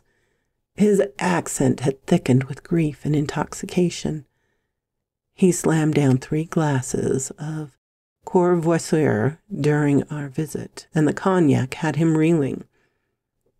You mean L? The lookout for Skittle. I knew him. I always had to check in with him when I carried for Skittle and Company, I reminded Sony. I only met Mercedes the one time. I think you had hired her while I was out recovering, or maybe she was still a dancer? Sony stared at his desk. It had several of the executive toys that had been favored for management desks a few decades past. He reached out and spun the blades of a helicopter made of steel wires. Yeah, she was a dancer. Head dancer, and I let her start running the bar. Business never made more money, so I let her start helping with the other books. I saw that you liked her. He raised his head and pushed up his glasses. She didn't like many, and she made sure to talk you up. She was one of the few women that wouldn't pay me no attention. I liked that. If she didn't want me, then I know she wouldn't get stupid on account of another man. Yeah, right, butt wipe, I thought in pure contempt. How could anyone resist your crusty? No, stay constructive. We want revenge if we can get it. I lost another friend a couple of weeks ago. We just buried him yesterday. Good man. I called him Mr. G. He took care of me when my folks died. It seemed like I'm losing a lot of friends lately. Sony looked up, and after a few moments of deep concentration, his eyes narrowed into a glare. You got something going on, Wile E. Coyote? You somehow took out some of Jaguar's toughest crew, then disappeared. Then came back and took out the man himself and the rest of his killers. Now you back and people dying all around? The accent had returned, and specks of spittle now flicked from his lips. A sure sign that he was getting close to genuine drunken fury. His already slow wit had been further dimmed by alcoholic beverages, and I knew that once he got an idea in his head, it was almost impossible to shake it loose. Sony, Jaguar and his crew tried to kill me. I had every reason to take care of that business. I liked Mercedes, and I liked Elle. Good people who were good to me. I want to get this straight as much as you do. I saw that my logic was not penetrating quickly enough. Sony, why would I risk that with you? Why would I disrespect you like that? He glowered in concentration, as though he was mad at having to think. He probably was. This likely made his head hurt. I think you had help, Coyote. Some secret crew that took out Jaguar and his peeps. Maybe some kind of pros. Maybe ex-military or that Central American gang that does mercenary work for dealers You smart and you can handle yourself, but you ain't hardcore. I don't know for sure, but I got eyes on you. Best you stay in line." I stared at him for a moment and then rose. He stayed seated, and I saw that he had not shaved his head as recently as he usually did. His head stubble was all gray. He was even more truly old school than I'd realized, by virtue of being old. I still have no reason to hurt my friends. I've always thought of you as a friend, as much as we can be when it's just business. I walked out with Sony and his 2 favorite goons eyeing me suspiciously. I left unanswered his implied question whether I had developed my own crew.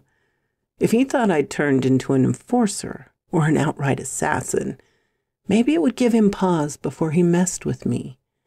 Coyote. Ninja Coyote. I smirked to myself. I caught the bus back towards the land of the living. My bike was a lost cause, but I had a new notion. Just had to put together some money. I didn't know a legal way to do that quickly. My mind swung back and forth between practical and my newfound conscience until we had to make the first transfer stop. I waited at the little stand, a little impatiently. It was getting cold, and I was tired and hungry and frustrated. 2 other passengers had exited the bus with me, also tired-looking, typical specimens of the area, faces held down and unclear, shoulders drooped with world weariness, shabby but clean clothes.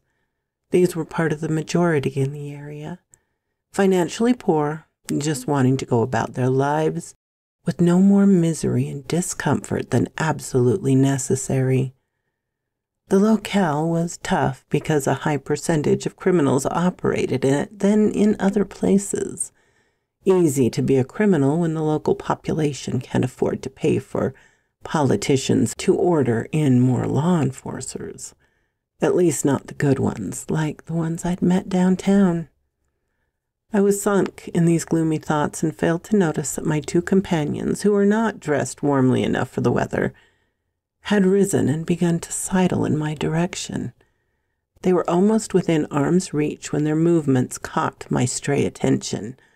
I casually put my hands on my waist in what I hoped would appear to be impatience for the next bus on my route to arrive.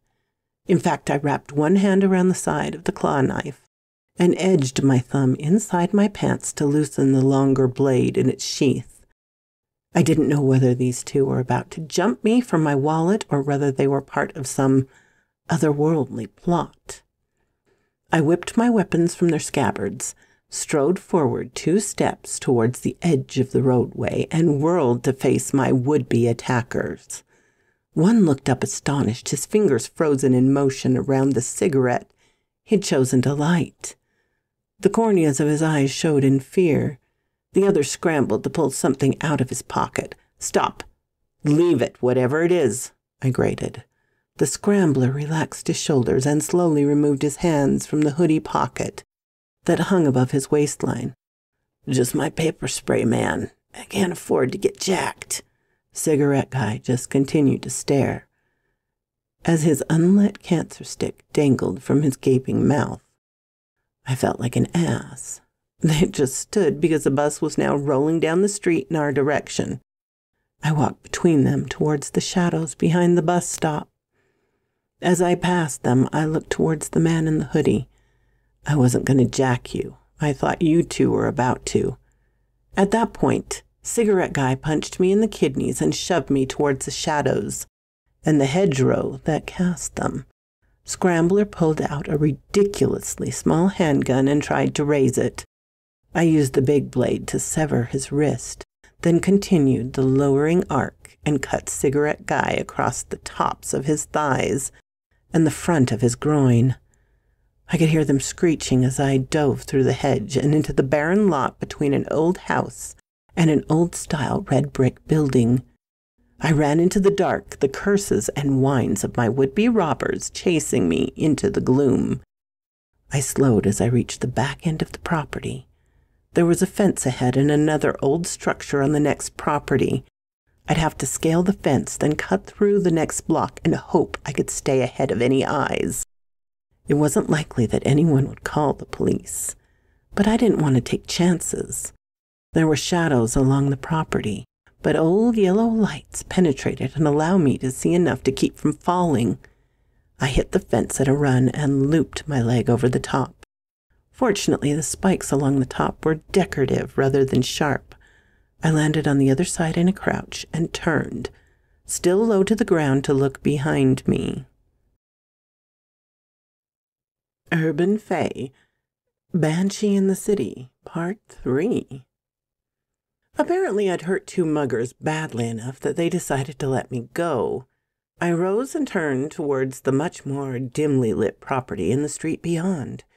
There was another solid wall to my right, and a long run to the next fence line and freedom.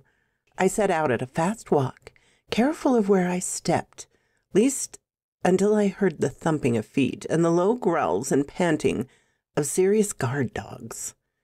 Not foolishly barking watchers, but guardians, who spoke with fangs and claws. I knew that dogs were faster than me, and that if I ran, I'd only die tired. So I turned and froze in a defensive posture, the long blade held in front of me like a boar spear. A whistle sounded, and then a shouted command. A pair of large forms swept past me, turned back toward my rear flank, and stopped in their tracks. Beams of light stabbed at my eyes from the back porch, and a voice called, "Do as I say, and they won't harm you. They are well trained. Walk over to me slowly, and keep those blades at your side." My choices were limited, so I complied. When I drew near the edge of the back porch, an old-style cover type that extended directly from the house, I could make out a shadowy figure that hovered behind the fixtures that held the glaring lights. I quickly glanced to either side and saw a pair of enormous Rottweilers grinning savagely, giving me glances that said, "Please do the wrong thing. We just want eine kleine nibble." "Close enough," the reedy void said. "Put the blades on the floor of the porch, then step back 2 paces.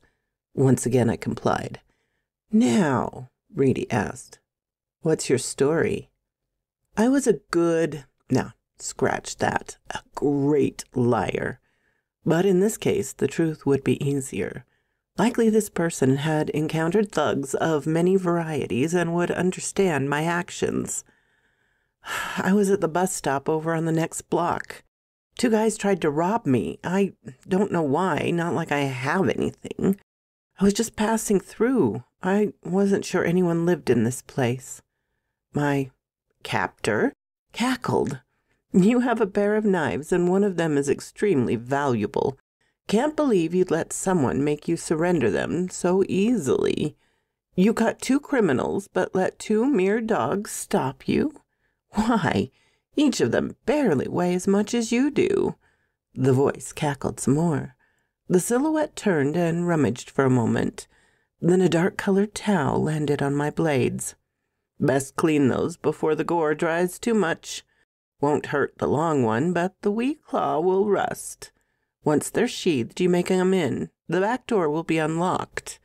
Unlikely the police will show, but you really don't want those robbers finding you once they recover." I once more found myself doing as I was told. I was getting weak in my old age. The gore was dark and had already thickened as it congealed. It didn't look like blood. I climbed the back stairs, and the bright lights no longer glared. But from the windows on the back of the house, there was a more welcoming glow cast by modern interior lighting. I could see that my new 4-legged companions had returned to their patrol duties, but still cast wistful, hungry glances in my direction. I wasn't sure what I expected. Something out of a cheesy horror movie, maybe. But the old house had been modernized, and the kitchen was a very modern-looking. There was a small breakfast table towards the interior of the house, and seated on the far side, in a bright yellow robe with pink furry trim at the wrists and collars, sat my host, I suppose. I wasn't sure what sex the being was. It wore a bright pink coiffure that matched the robe lining over a narrow grayish face. There were more wrinkles on the skin than lines on a city map. The robe was voluminous and obscured any hint of a figure beneath it. 2 steaming cups sat on either side of the table, one clearly intended for me. A long-fingered hand gestured for me to make myself comfortable. Had it only been 3 fingers and a thumb? I wondered in silence, then mentally shrugged. Not the strangest thing I'd encountered in my life. I put on my winning smile. Thank you. I really could use a moment to regain my calm and warm up a little. I took the proffered seat and left it pulled away from the table slightly. I cocked one leg and planted the ball of the other foot on the floor, ready to spring. I always had to be ready for trouble. The being said nothing, just sipped from the steaming mug. Definitely 3 long fingers and a long thumb. Maybe an extra thumb or dew claw? Thick black nails. I did my best to keep my attention on the eyes, large and yellow, set wide on a face, and the pupils were slits like that of a cat. I realized that we were playing the silent game, and as the guest, I must speak first. My name is Rob. I was trying to get back home on the city bus. Someone took my bike a while back. Probably stupid to think I'd be able to find it. Still, it was a nice one and my best means of transportation. I paused for an internal eye roll. Surely this person did not want to hear inane babble. Look, I cut those 2 guys. One of them hit me and the other had a pistol, a pretty small one. It looked like a starter pistol, but I simply reacted when I saw it. I lopped off his hand and cut the other across the groin and upper thigh. I didn't stop to look, but it felt like a pretty deep gash. I looked down at my clothes, now splattered with the same dark gunk that had coated my blades. I didn't have anything else to tell, so I stopped. My host continued to watch my features in silence. I decided to take a sip of my drink to signal that it was my host's turn to speak. The mouth split into a wide grin, a little too wide, that exposed sharp teeth and needle-like fangs, one of which had been broken and re-sharpened. The short, blunt nose twitched. Interesting, Rob. Probably best to avoid using your true name when speaking to the denizens of Otherworld. Rob works as well as anything and speaks to your nature. For instance, you may call me Matchka. Not sure how you'd spell that in English, but I think you have a good ear for languages and accents, yes? I nodded and took another sip of hot tea. So, you are of Otherworld? Most of the time. This home is a way station. Below a portal, you may have noticed that the yard slopes away from the house. Not many tall hills in the city, but enough of one to serve. Ah, my young one, there's so much for you to learn. Another lesson, for instance, is that you should not take food or drink offered in Otherworld. It will trap you there for varying lengths of time. Well, maybe not. We've yet to determine your true nature, haven't we? I heard the laugh, as though it came from the far end of a very long tunnel. The face that now loomed above me was obscured around the edge of my vision, grayed. I had truly gotten stupid once I tried to go straight. The darkness eventually lessened. No light, simply less blackness. Noises impinged on my hearing as I swam slowly towards consciousness. I could not understand the language, but after a moment I could clearly perceive speaking. The darkness had turned to gray and light and now leaked into my periphery. I felt weak, my limbs heavy yet lightened. All too slowly they lightened. Finally, words that I could make out struck me. A reedy voice. "Master, our friend awakens." A deep, masculine voice responded. "Well done, Matka. He would listen but not hear if we simply warned him. Sometimes the young can be slow-witted." A shadowy and massive form loomed over me. The light in the room, or wherever I was, remained dull, and its source was behind the figure, so I could not make out the features. A large hand, hard with firm flesh, seized my chin and cheeks and shook my head. "Come on out of it. You claim to be a coyote, not an opossum." I widened my eyes and found that my throat was painfully dry, but I managed to croak out a response. "What do you want with me?" A deep chuckle rumbled from the broad-shouldered figure. "Sensible enough question. I expected some uhs and a why, perhaps whining and schniveling, or at best a where am I? Well done, youngling. Perhaps we will let you live. As for what we want you to do a better job surviving. Instead of wandering around a dangerous area, you should be home studying the books that our servant gave you. Apparently you need clear and personal direction, and the result of this exercise were an example of the wages of ignorance." I sat up, all the while expecting to engage restraints, or to have the hulking male or the freaky pink Catwoman thing push me back supine. Yet the shadowy forms faded backwards, and I sat easily and swung my legs over the edge of a couch. Weird. Too many movies and lurid novels, I thought. I'd expected some sort of mad scientist's lab table. The others assumed seats in large chairs across the room from me, though the arrangement of the lighting kept the big fellow in the shadows. So, are we enemies or friends? I just awakened, and I was never at my best after sleeping. Silence for an uncomfortably long time. I knew how to play this game, though. I dug in my very stubborn nature and refused to speak. I wanted to. I wanted to demand answers, or perhaps play the humor card and make some goofy comments to elicit useful responses.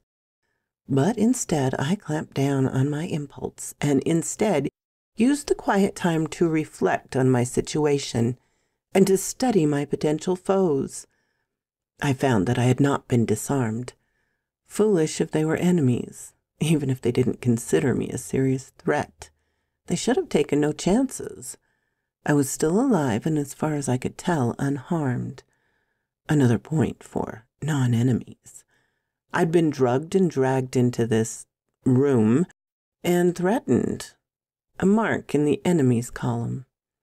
The last thing I recalled seeing before the tea knocked out my lights was the creature who'd fed me the tea, standing in her robes slipping open. The pink trim turned out to be fur that covered most of her, and well, I assumed she was a she because of the 4 boobs she sported, 2 over 2, like a cat.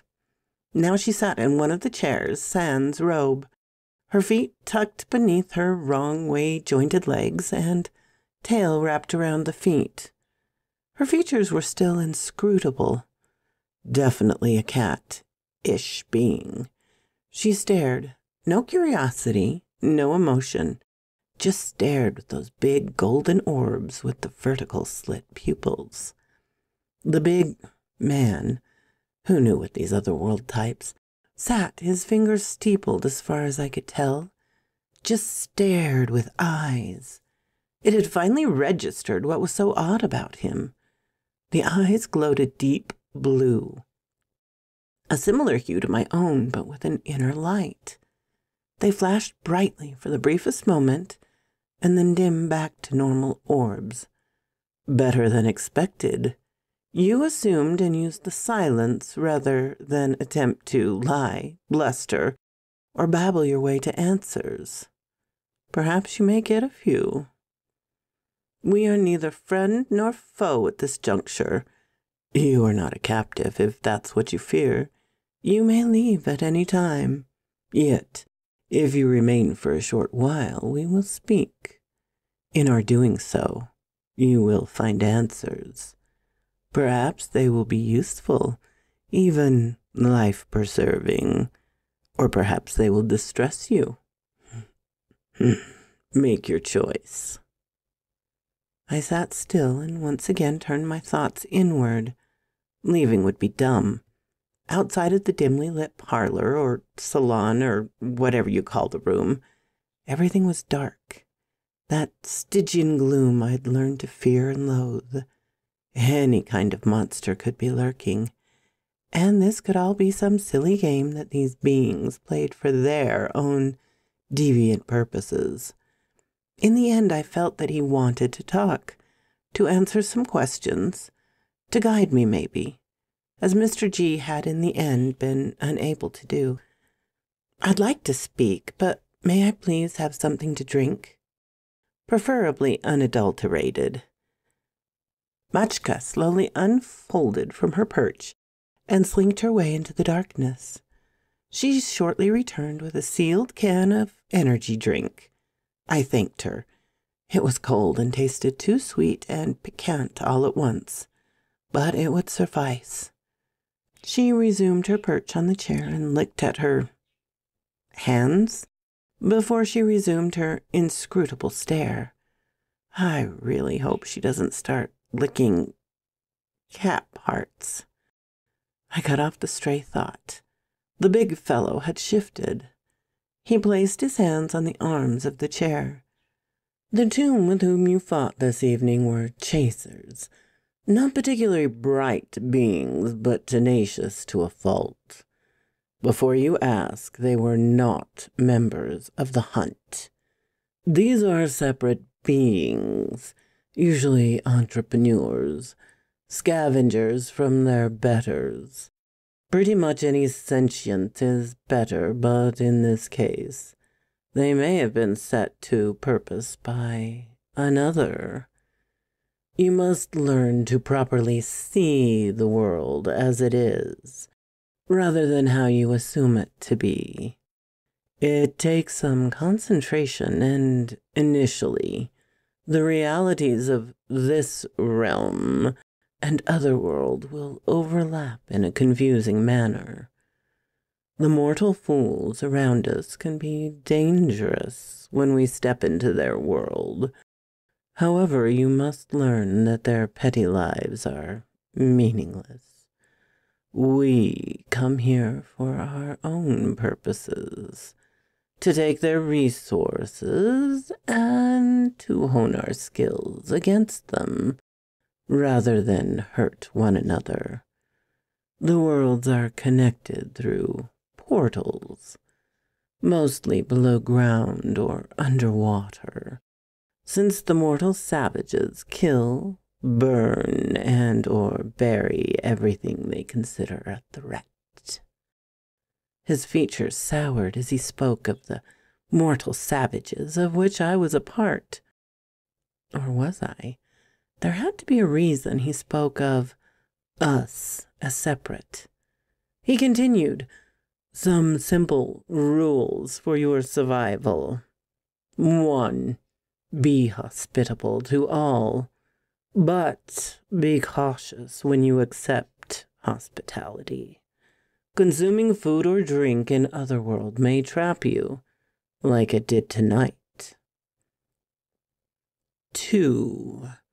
Stay above ground unless you must retreat below, as you wisely did from the troll.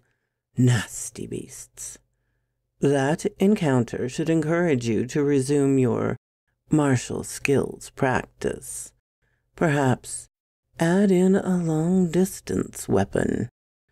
The underside leads most often to the dark lands of otherworld unless you know how to find your way. 3. Stay out of the water until you are ready. Stay far from it if you can. Once you are ready, water will be your ally. 4. Machka warned you about names. Your parents called you their coyote so that you could safely give a sobriquet rather than your actual name. 5. Avoid taking anything from Otherworld into this one unless it is freely given by the rightful owner. If you steal treasure, it will melt away in the sunlight or turn into something unpleasant like dung. 6. Beware the washers at the fords or bridges or fountains. They presage doom and death. Do not try to harm them or interfere with what they do. There are many more rules and skills to learn. Read your books and practice your skills. You will need to be prepared for your next encounter. Some being bears you ill will and would harm you, or take you back to Otherworld to stay as a prisoner. You will need to find a way to wear your other treasures. They will protect you from many harmful actions by mortals and by some Otherworld denizens, like the 2 chasers who attacked you and will be stalking you presently. It is difficult to stay focused on preparations when the efforts are perpetual and the threats seem ever delayed. Yet you must constantly prepare. You have enemies from both worlds, though none are currently in this room. He stood. It's time for you to return. The Otherworld is not geographically aligned with the mortal world any more than it is temporarily synchronous. When you exit, you will find that only a small time has passed, and your pursuers are closer than you would want. With that, my personal world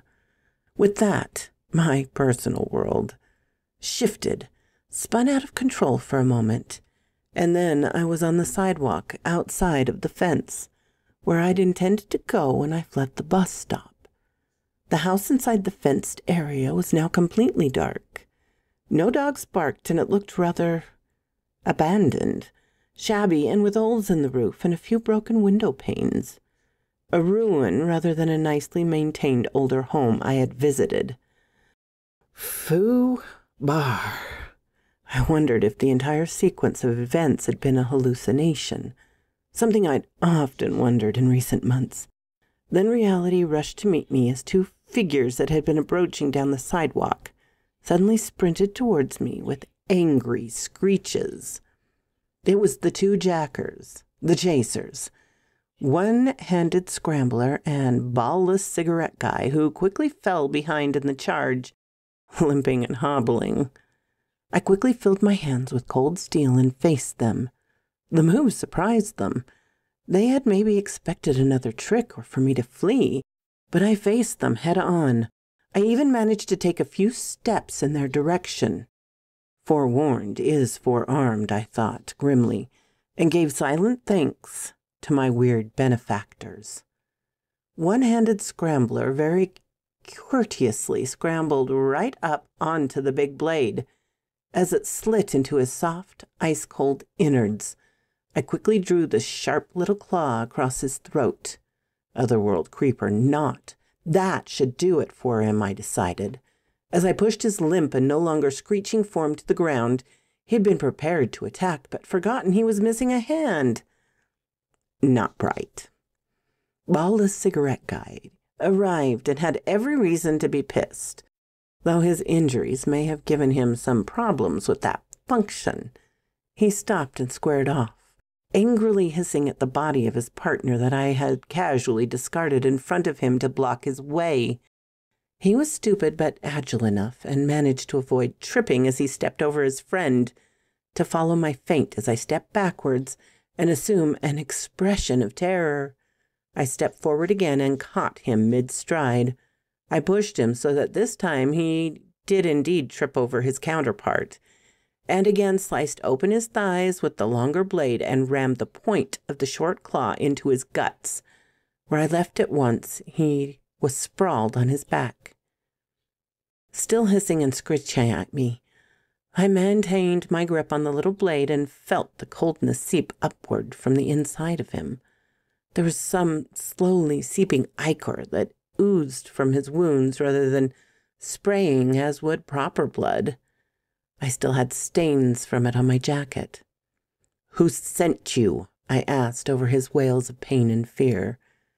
His sounds remained incoherent, so I twisted the claw and ripped it upward where I assumed his vitals would be. Just a hair, but it was clearly painful to him. "Answer my questions, or there will be more pain. Much more." I threatened him and meant it. "Stop!" he hissed out between his small teeth, like baby teeth that had been filed into fish fangs. "I will tell. It was the she, a woman. Ah!" Surprisingly, as with those dumbasses, hood rats, this short response made more sense than it should have. I'd already been warned about the banshee. One was apparently out to get me. I went to ask another question, but the creature had fallen limp. Clearly, it had something vital near where I'd stabbed it or slashed it. His companion had mostly melted away into a dark sludge inside of mortal clothing beneath him, and he was soon melting and merging with the other mess. Disgusting, I thought. Stinks like low tide at the wharf. Time to find another bus. In the end, I didn't bother waiting at the next bus stop. It had gotten late and the buses had stopped running.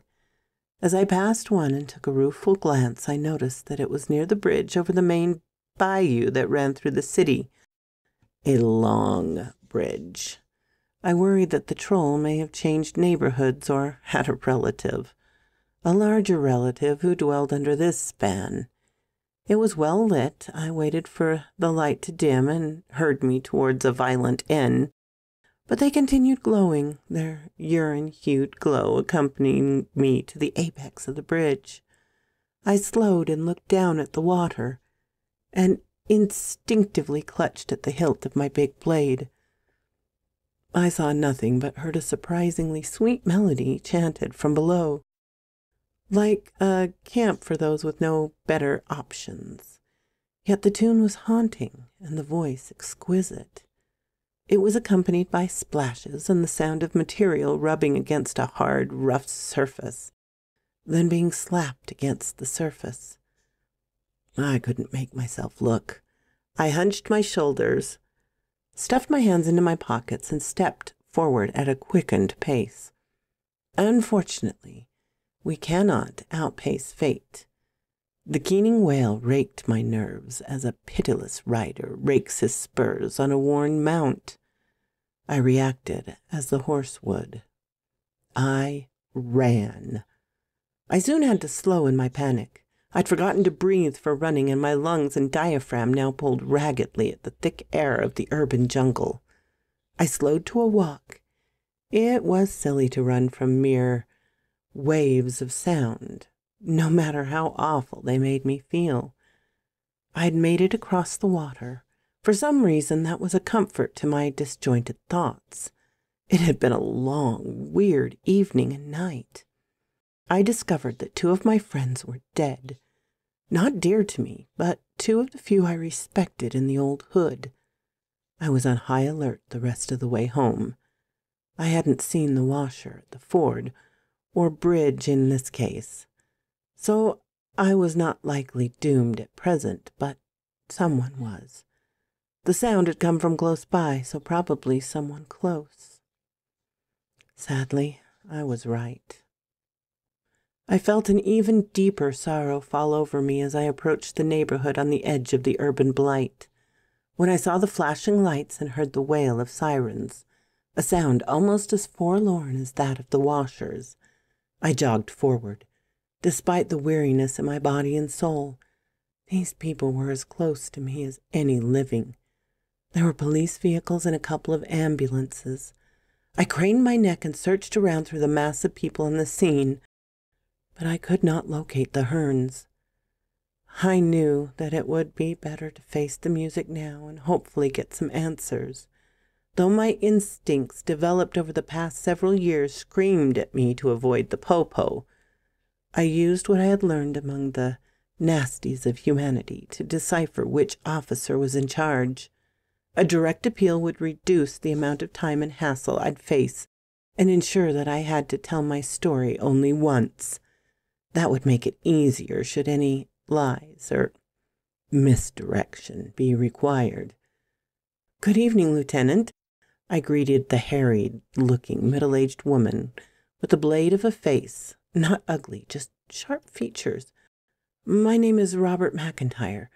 I live here with the Hearns. What happened? Are they all right?" She looked me over in the way that officers assess a person, deciding what I was before she worried about whom. "Good evening, sir. I'm Lieutenant Falk. Do you have any identification?" I did, and without delay, but avoiding sudden moves, I produced my driver's license. I'd adjusted my ironmongery so that the weapons were not immediately visible, though if she wanted to pat-search me, I'd be in for another run. "Thank you, ma'am. Please, are they hurt? Is one of them sick or something?" My questions were half pretense and half sincere. I very well knew something was dreadfully wrong, but people typically act as though they had no clue when they were in the early stages of denial. I did my best to mimic that response and stood there gaping slightly and trying to add confusion to my studied look of worry. Poor dumb kid. She handed my driver's license to another officer and told him to run it, then looked back at me. "Mr. McIntyre, where were you? This evening?" She obviously didn't buy my act. Crap. It would be easiest if I told the truth-ish. I went out to inquire after my missing bicycle. I met up with some old associates and then found I'd stayed out past the bus schedule. I deliberately left out that I'd stopped at Bayview. I wanted her to ask so she'd feel like she was accomplishing some investigative talk. Besides, it might look sketchy that there had been an incident over that way. "I noticed on your DL that you're under age 21. That place is sexually-oriented business with an alcoholic beverage permit. Who'd you visit?" I shrugged. "Friends. I know a few of the girls from my foster home days. The security guy, Papa Boo Boo, is a buddy. I don't know his real name." She eyed me skeptically and was about to speak when the other officer returned with my driver's license. "He's clear, ma'am, and this is his listed address." She nodded. "Did you see or hear about the incident at Bayview?" I nodded. "It was terrible. Happened just before I arrived. I'd met the lady before. She was my friend's boss. I hung out to see what happened, but nobody wanted to talk. Kind of a bummer night." "So you have no idea what occurred here?" she asked suspiciously. Her interest had been piqued. I'd known that it would be. I was prepared. Truth, again, me. However, the best lies contain elements of veracity. "No, ma'am. Like I said, I just returned home. Please, are Mr. and Mrs. Hearn okay?" I raised my voice slightly, adding a hint of frustration. I felt it, and she needed to hear it. Somewhere inside that vast jumble of sarcasm and skepticism that is the mind of a cop, she made a decision. "Well, no, they're not. Look, we usually let a chaplain or someone else inform people, but Mrs. Hearn, she is deceased. Mr. Hearn is in the hospital with serious injuries. We have contacted their son Richard, and he is on his way as soon as he can get a flight. You may want to secure the premises and go visit Mr. Hearn." I gave her the, "Seriously, you're not going to say how they were injured" look? She sighed. You really don't know? I made her face the wall of silence I had used so effectively earlier in the evening. She caved, much faster than the otherworldly beings had. It was a drive-by, not your friends, but another crew. They were in a very nice purple sedan with a big cat spots painted on the sides. Any idea who their intended target may have been? I felt terrible. I'd managed to convince the snoopy lieutenant that I had no known enemies and knew of no one who would paint a high-end sedan in purple and leopard spots. I was pretty filthy after my adventures. I was thankful that the chasers hadn't contained normal-looking blood. I'd wiped off most of the ichor, but it had an acidic quality that was unpleasant. But I was still pretty dirty. No idea what Lieutenant Falk had thought on that score. Probably assumed I'd been stealing something or handling stolen property. She was definitely familiar with Sony and company. It had to have been Jaguar's old crew that did the shooting. Certainly his old car. I should have taken it, I thought mournfully. Now they've used it to harm my family. I didn't know that enough of them were left alive to do any serious damage. Now, fully scrubbed and in nice attire, I headed towards the hospital. Mr. Hearn had been in surgery. No doubt he would be in recovery or ICU. The buses were running again, so the trip was easy. Not far, so no need to transfer. I wondered about their son, Richard. I knew of him, but we had never met in person, only online during my birthday party. The Hearns had other relatives in and around the city. Their son Bart and sister Colleen would have already arrived. There would be others on the way if Richie, as they'd referred to him, had done his family duty.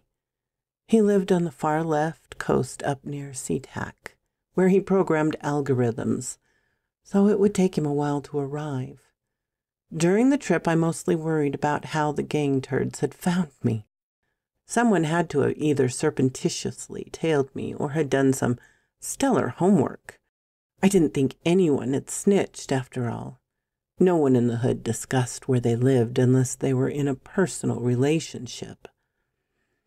The cars. I realized that the cars from the first part of the hunt had been found outside of the neighborhood. A little watching and they would have found me. They'd probably known since before the death of their odious leader, Jaguar.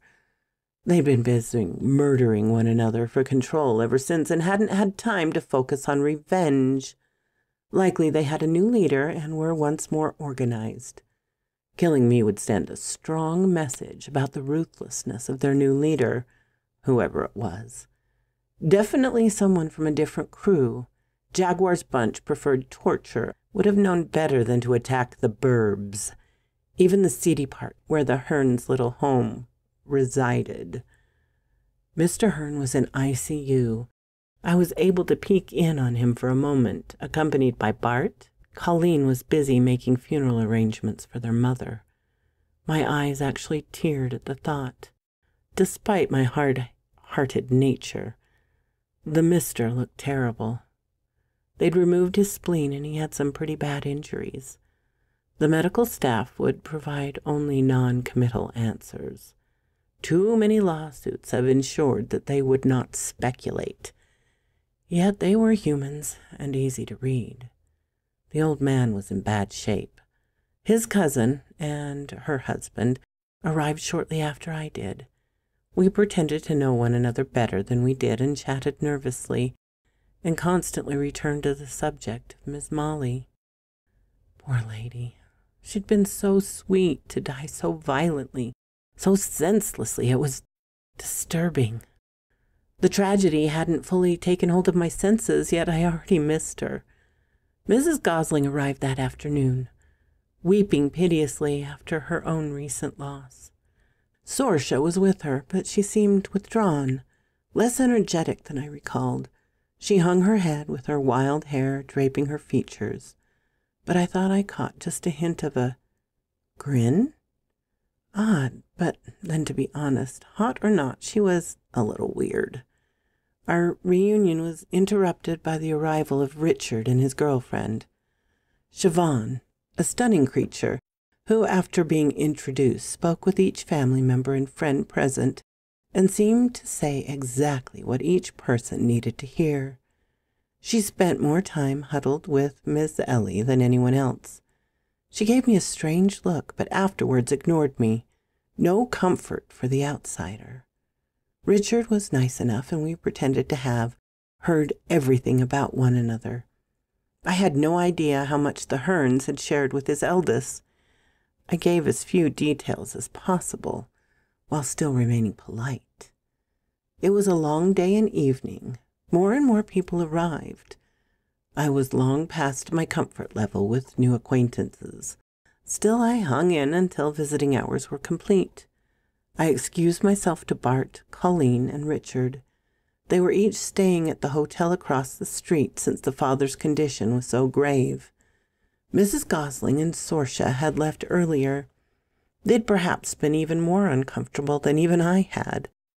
I exited the lobby and started to walk past the fountain that decorated the area, just in front of the drop-off driveway. A beacon for those seeking healing. My mind rambled, inventing a pitch by the architect who sold the building plans on the idea. My attention was drawn to a figure seated on the curb of the elegant structure. A young woman with long, wild hair, clothed in a simple white shift that was far too thin for the chilly evening air. Her back was to me, and she moved her hands purposefully in the water. I knew what she was. A washer. I knew to avoid her gaze, but then I caught a glimpse of the clothes she worked over the decorative stones. Mr. Hearn's old plaid shirt. The one he'd liked so much and wore around the house. Blood tinged the once clear water. I ignored everything that the big man and Ms. Kitty, Machta, had told me and ran towards the washer.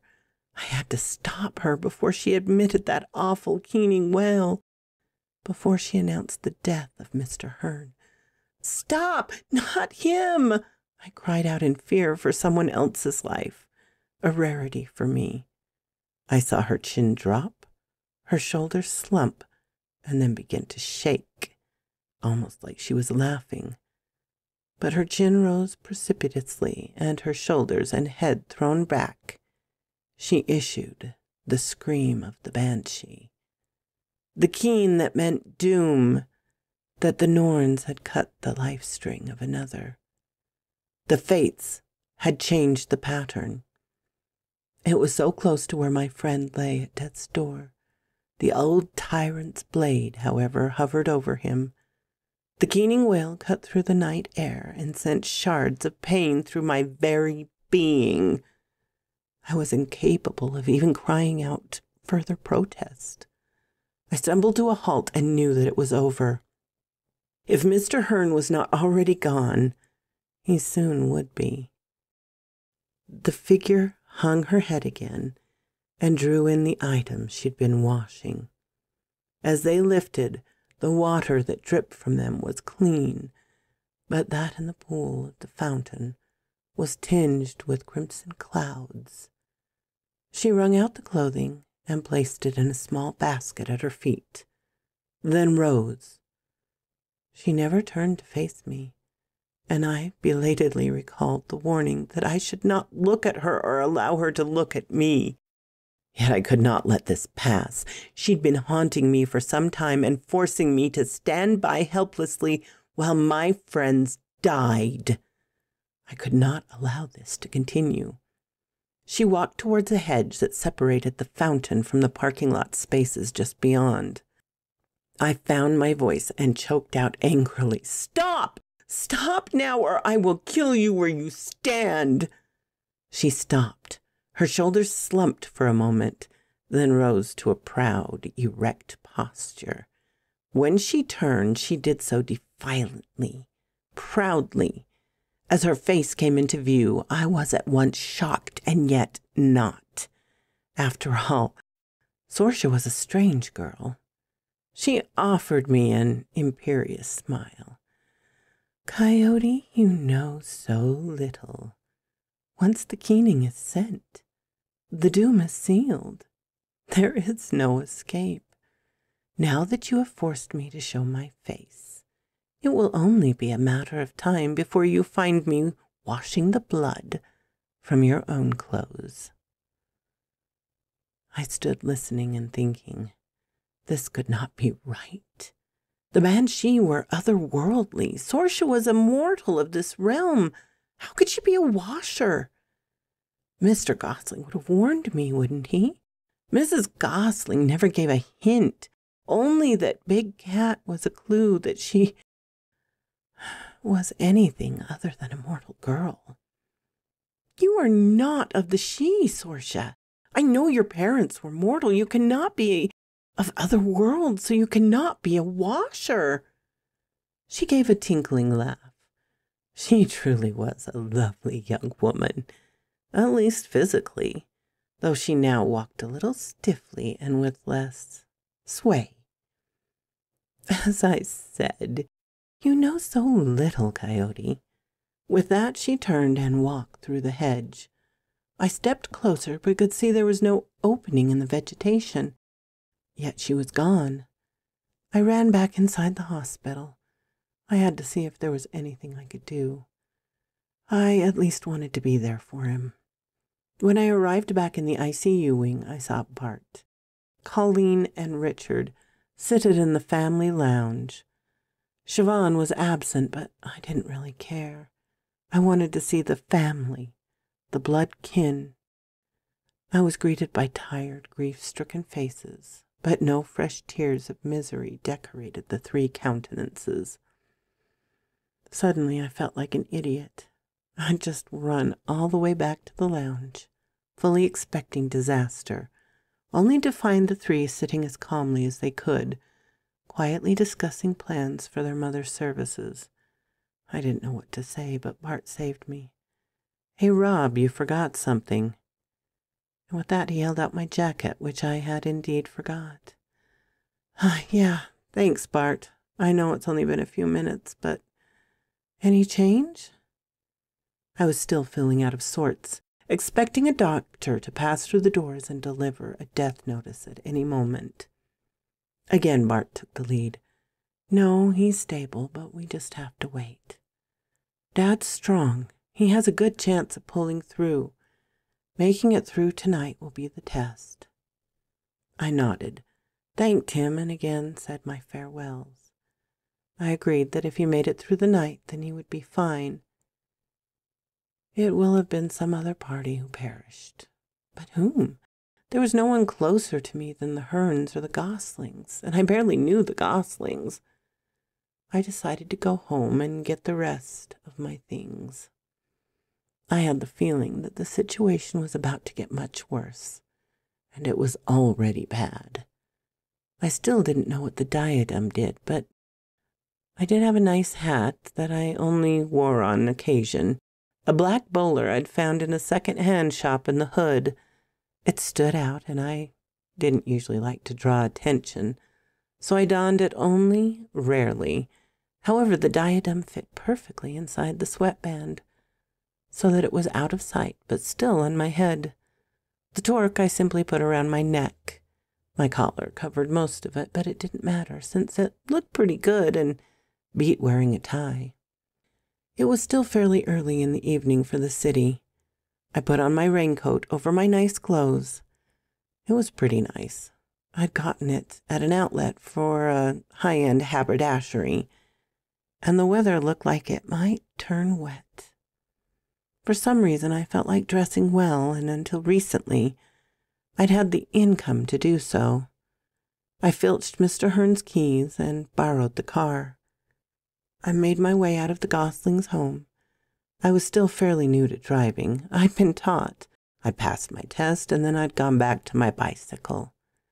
It started to rain lightly before I turned off the main road and into the lane that led past the Gosling residence. By the time I'd made it to the driveway, the rain had reduced to a cold drizzle that threatened to freeze later in the night.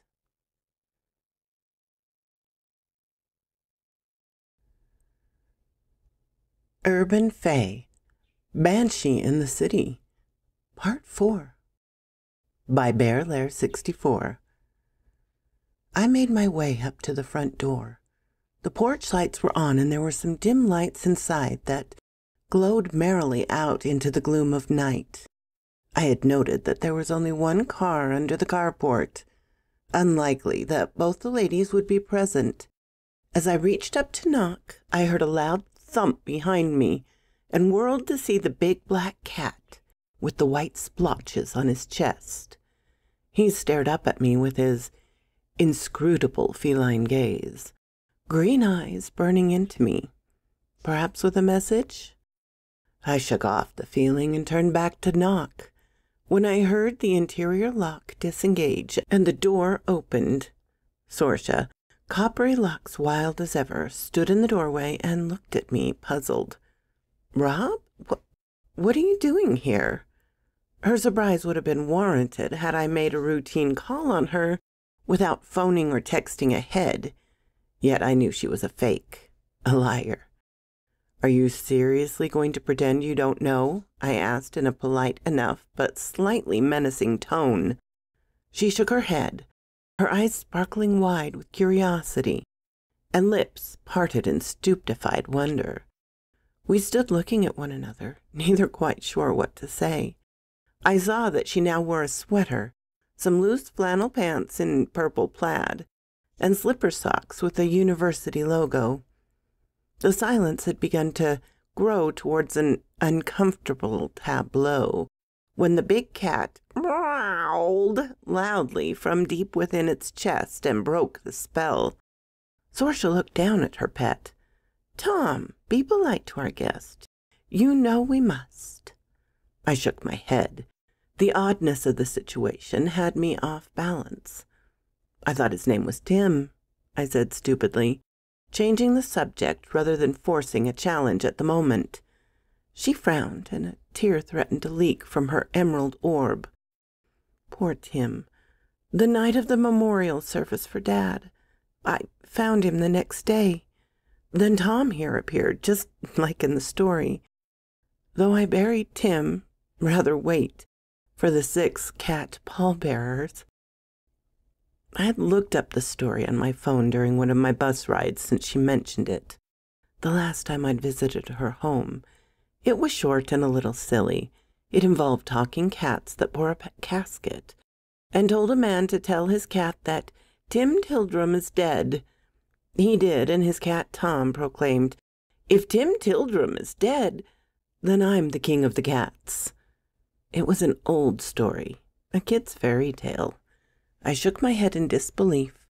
She was foobarred in the head. I was sure of it. While I cogitated, she made a decision of her own. "Come inside, it's cold. You too, if you like, Tom." I shrugged and stepped inside. I removed my antiquated headwear and found that it made a great object to twirl nervously. Tom apparently liked the idea of the interior of the warm house and scampered past my legs. His back brushed me just above the knee. "Maybe he is bigger than a lynx," I briefly mused. Sorcia retreated towards the interior room, but called over her shoulder, "Mom should be back soon. She went to visit the Hearns at the hospital, and then to church to light candles for them. I'm just writing a paper for school. Would you like something to drink?" So there I was, inside the home, the lair of this washer. She played the role of the innocent very well, and I was sure she intended to lure me to take a drink of poison or find some other means to murder me. I gripped the handle of the big knife, then changed my mind. It might be too large for the task at hand, so I selected the claw with my other hand. I didn't draw it. I just wanted to be ready for anything. "Sure, thank you," I replied, and decided to play along rather than challenge her. I'd observed too many strange occurrences in the past month to take anything for granted. I know I was unexpected. "Did you and your mother take separate cars to the hospital?"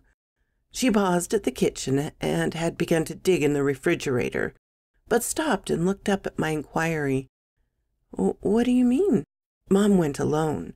I have to get this paper done. I've been here all evening. I stared for a moment. So you weren't at the fount? At the hospital? She rose and handed me a cold bottle of water, the seal of which was still intact.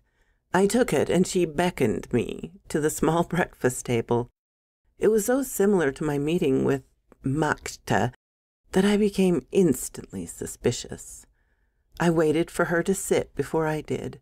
I set the bottle on the surface of the table, placed my hat beside it, and took the chair opposite hers.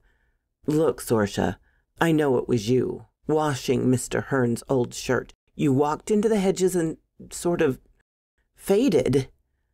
Sorsha shook her head, scarlet locks tumbling around her lovely face. I haven't been near the hospital. Why don't you tell me from the beginning? I decided once more to play along and related the events of the evening. Maybe your mother will have something to say. The two of you were together in the lounge. I thought that you must have ridden together. She reached across the table and placed her hand on top of mine. The appendage was warm and soft, comforting. Careful, I cautioned my mind. Rob, I don't know who you could have seen, but it was not me. Mother was alone, I assure you. Could it have been one of the other family members or the hospital staff? I didn't want to say that there couldn't be two as lovely as her. That would have sounded so lame. If it wasn't you, then it was your doppelganger. There was a rattle at the side door, and shortly Mrs. Gosling bustled inside. Ah, Rob, I thought that car outside belonged to the Hearns.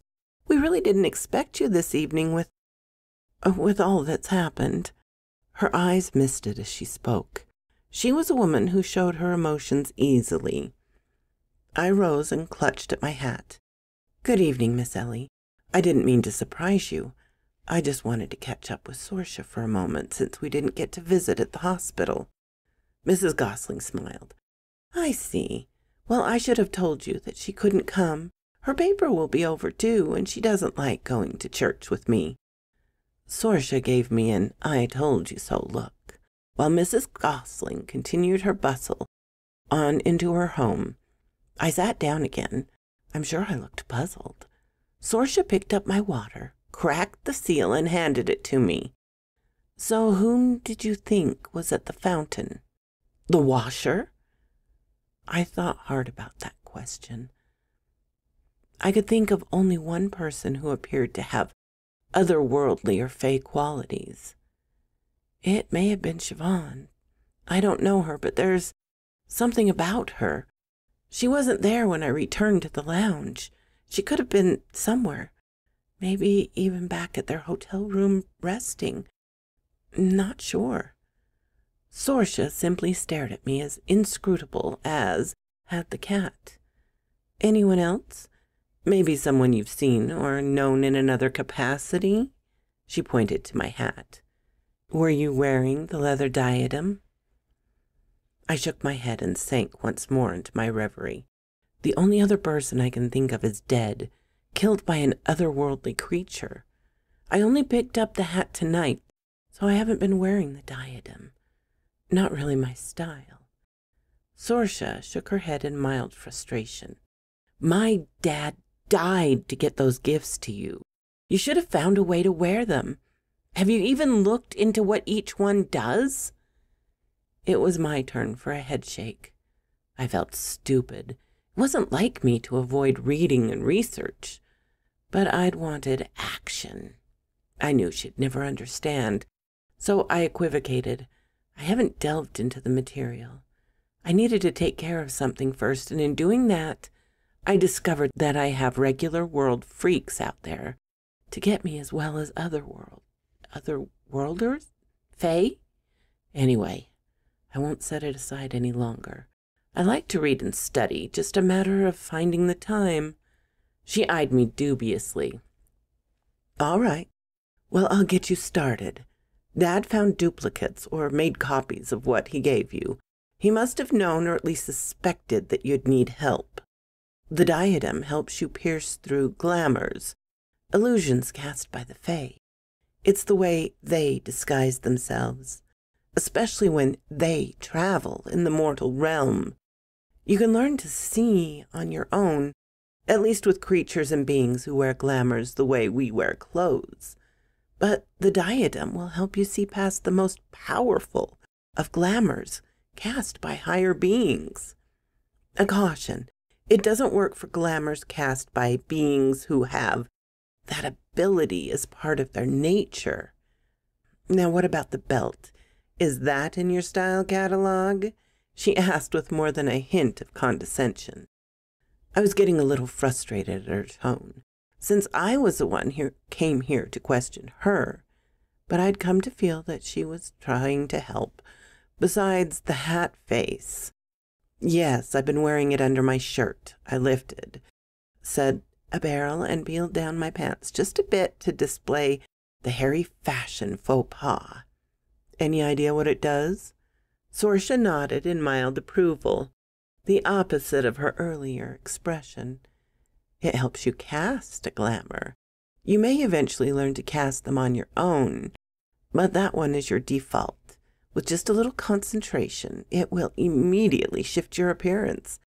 I'm not sure to what. She had already noted the torque and now pointed to it. The torque is more mysterious. It may offer some protection during a fight, or it may offer luck in obtaining wealth. Usually two-sided, though. What the torque gives, the torque can take. So be careful if you decide to use it. I nodded. So, how do I activate these things, these gifts? She sighed. I refuse to do everything for you, Coyote. Dad wanted you to do the research. It always works best if the person most affected does the work. I just wanted to ensure that you knew that each of these objects were valuable, not just the weapons. Have you figured out how to activate the light on the big blade? I must have assumed a pretty dull-witted look, since she almost laughed at my discomfiture. Seriously, Coyote, Dad always bragged about how smart you were. I saw your conversation from that last night. You boasted about getting through high school ahead of the curve and already having some college. It would be impressive for a mortal, but still a little lazy by Fae standards. I sat up and asked, so why do you keep implying that I should be up to Fae standards? She looked stunned for a moment, and then some knowledge seemed to dawn within her. You really don't know.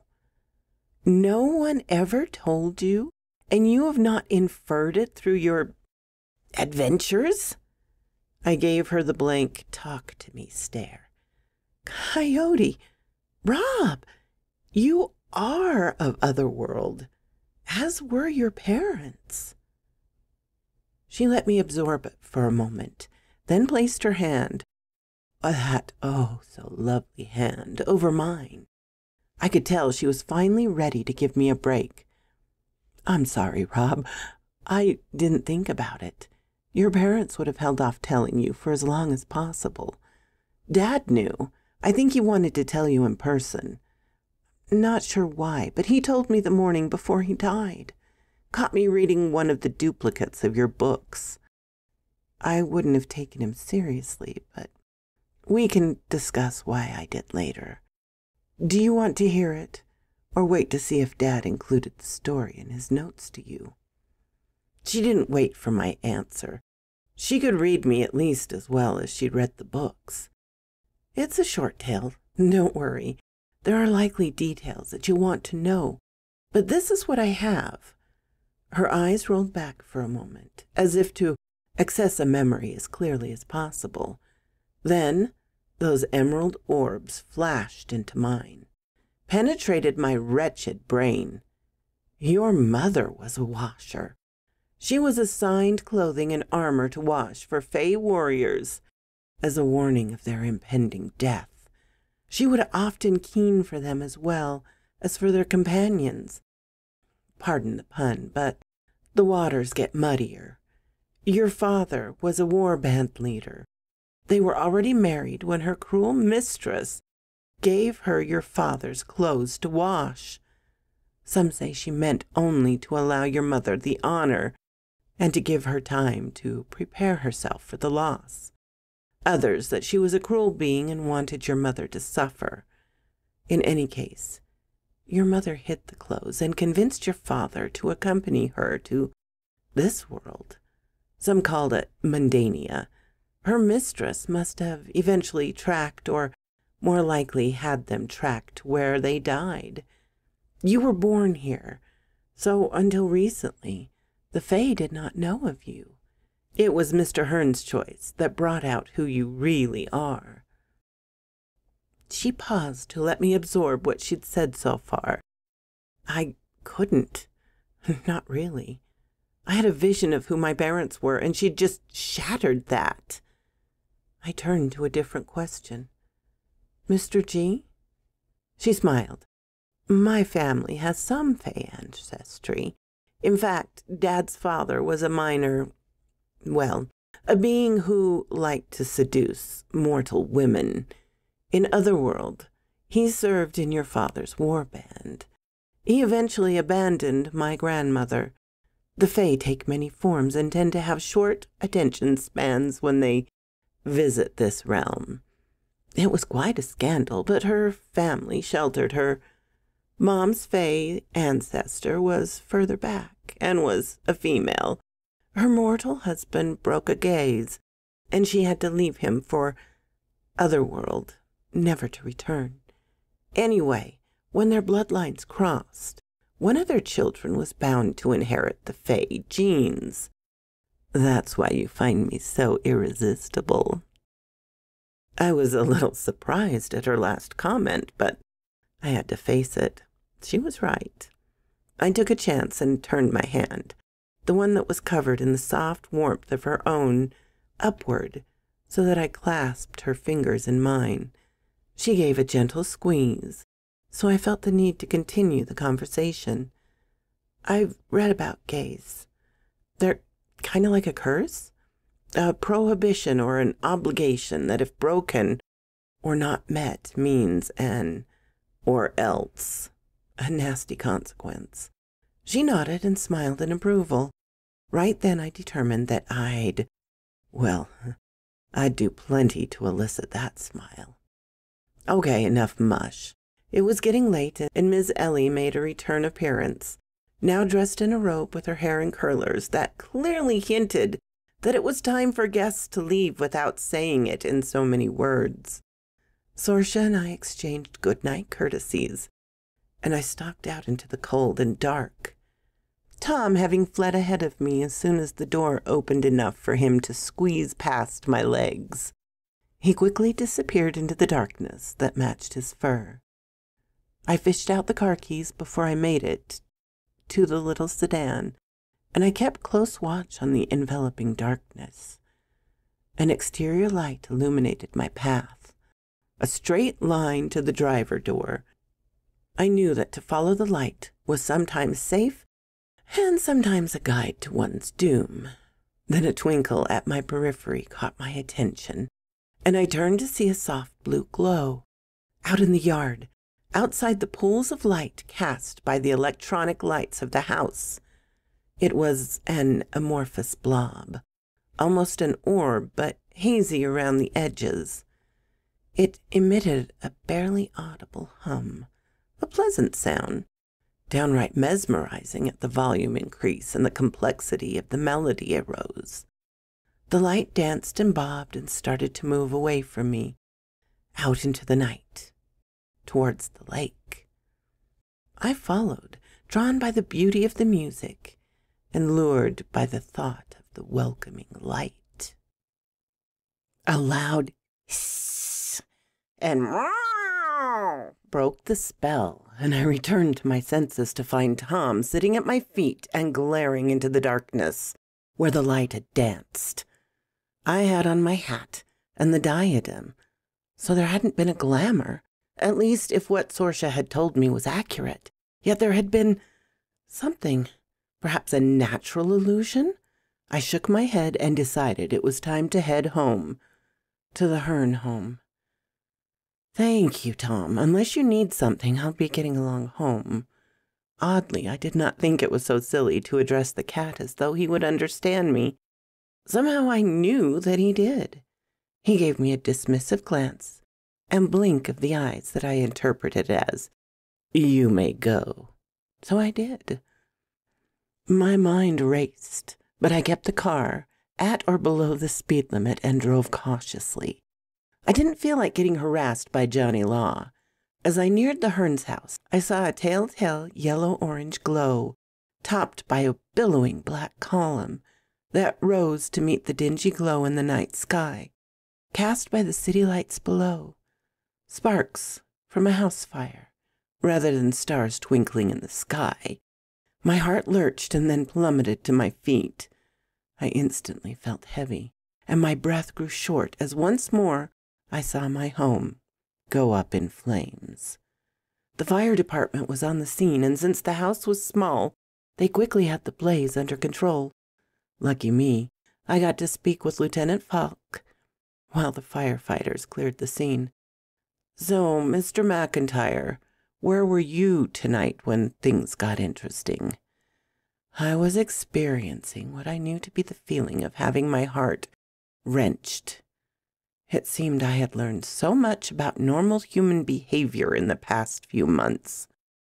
I answered in what I could tell was a dull tone with just a touch of, you guessed it, wistfulness. I was at the hospital, and then I went to visit friends over in the Lake District. She smirked, clearly missing that I was in shock and upset. "Well, you certainly have a range of friends, from over in the Rat's Nest to Lakeside Lovelies." She paused to see whether her snark had any effect. It normally would have, but I was starting to get the numb feeling that comes after the initial rush of emotions at a precipitous tragedy. She took my silence as cause to continue. "Do you have contact information for the Hearn siblings? They will want to know that the same murdering thugs who shot their parents have now torched their parents' home." I blinked my way back to near-conscious thinking. "You mean some hood rat crew did this? Why? They have no reason to pick on the Hearns. Wouldn't they know that everyone was at the hospital but me?" Ding, ding, ding, ding. I just won the prize for being the biggest idiot. Look, I know some shady characters, but they have no reason to do this, just to get at me. I wonder if they know what happened to my I cut off the last. I was truly in shock to be babbling aloud in front of the popo. The smirk returned to her hawkish features. "Yes, I looked into your background and saw what happened to your parents. Were you gone that day as well? Seems to be your M.O. I was now back to fully conscious and getting angry. I was barely able to contain it and grated out, "Are you trying to goad me into saying something stupid, or are you simply a total jerk? In any case, Lieutenant, if you continue, I will file a complaint. You see, two can play that game, and police aren't exactly flushed with friends these days." Her smirk turned into a grin, a very toothy grin. "I merely wished to awaken you from your melancholy state, my dear boy. It looks as though the fire department will be wrapping up soon. Perhaps you'll be able to retrieve something from the ruins once the sun rises. Only a few hours till then. I'll submit my report. The fire marshal will be out soon. I'll recommend that it was indeed set deliberately and that you were the intended target through some unknown slight you committed over in the Badlands. You have enough problems without the police getting involved too deeply." With that, she turned away and went about her business. Far-minded wench! I watched forlornly as the fire department indeed went over the now black and crumbling mess that was so short time ago a warm and welcoming household. I doubt that there would be anything salvageable.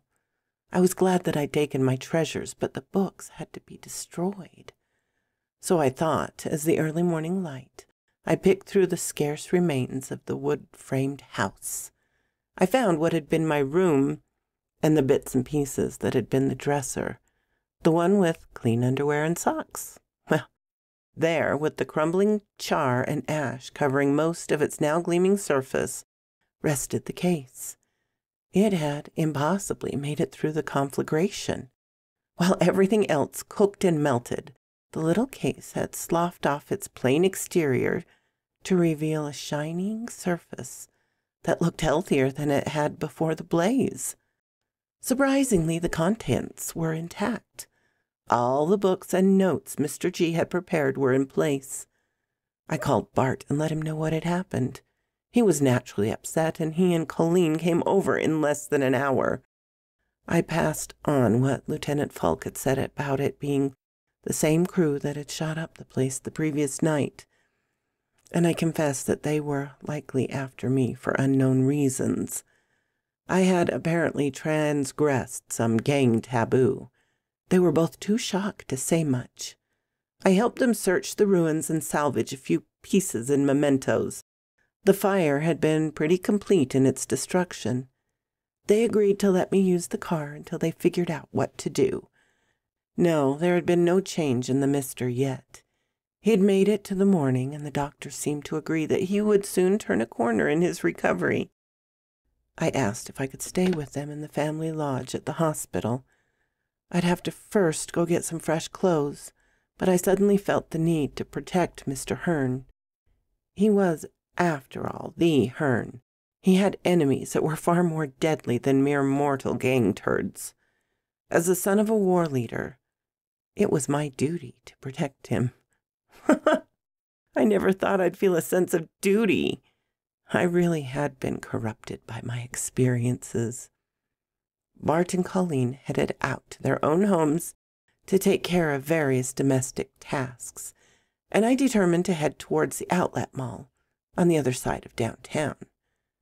I could get on the loop and go around the traffic, but it was so much shorter to cut through the Badlands and the nice downtown folks. I made it as far as MLK and traveled the border between Jaguar and Sony's territories.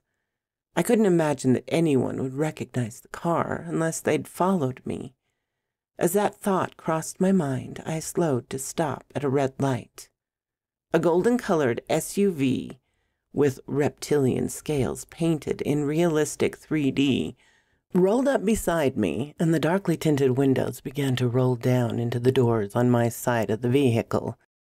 I was about to be shot up and murdered. I glanced to the other side and saw that no cross-traffic was too close to the intersection, so I floored it. The back driver's seat window shattered, and rounds thumped into the rear quarter panel and trunk lid. The thunder of automatic fire was loud and sudden, but faded quickly as I outpaced my new friends. I had the jump on them.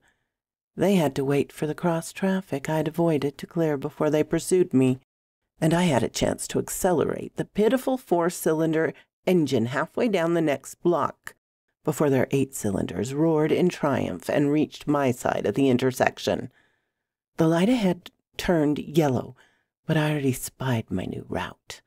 I braked suddenly and turned down an alley. It was a risk, but I didn't have much to lose at the moment. I dodged past several obstacles and eventually squeezed past a parked car at the end of the alleyway.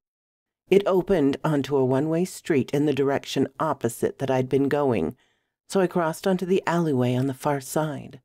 Once I got through, I could resume my drive. I checked the mirrors several times. There was no way the big SUV could get through the alleys. I was now grateful for the small vehicle. It had allowed my quick and easy escape.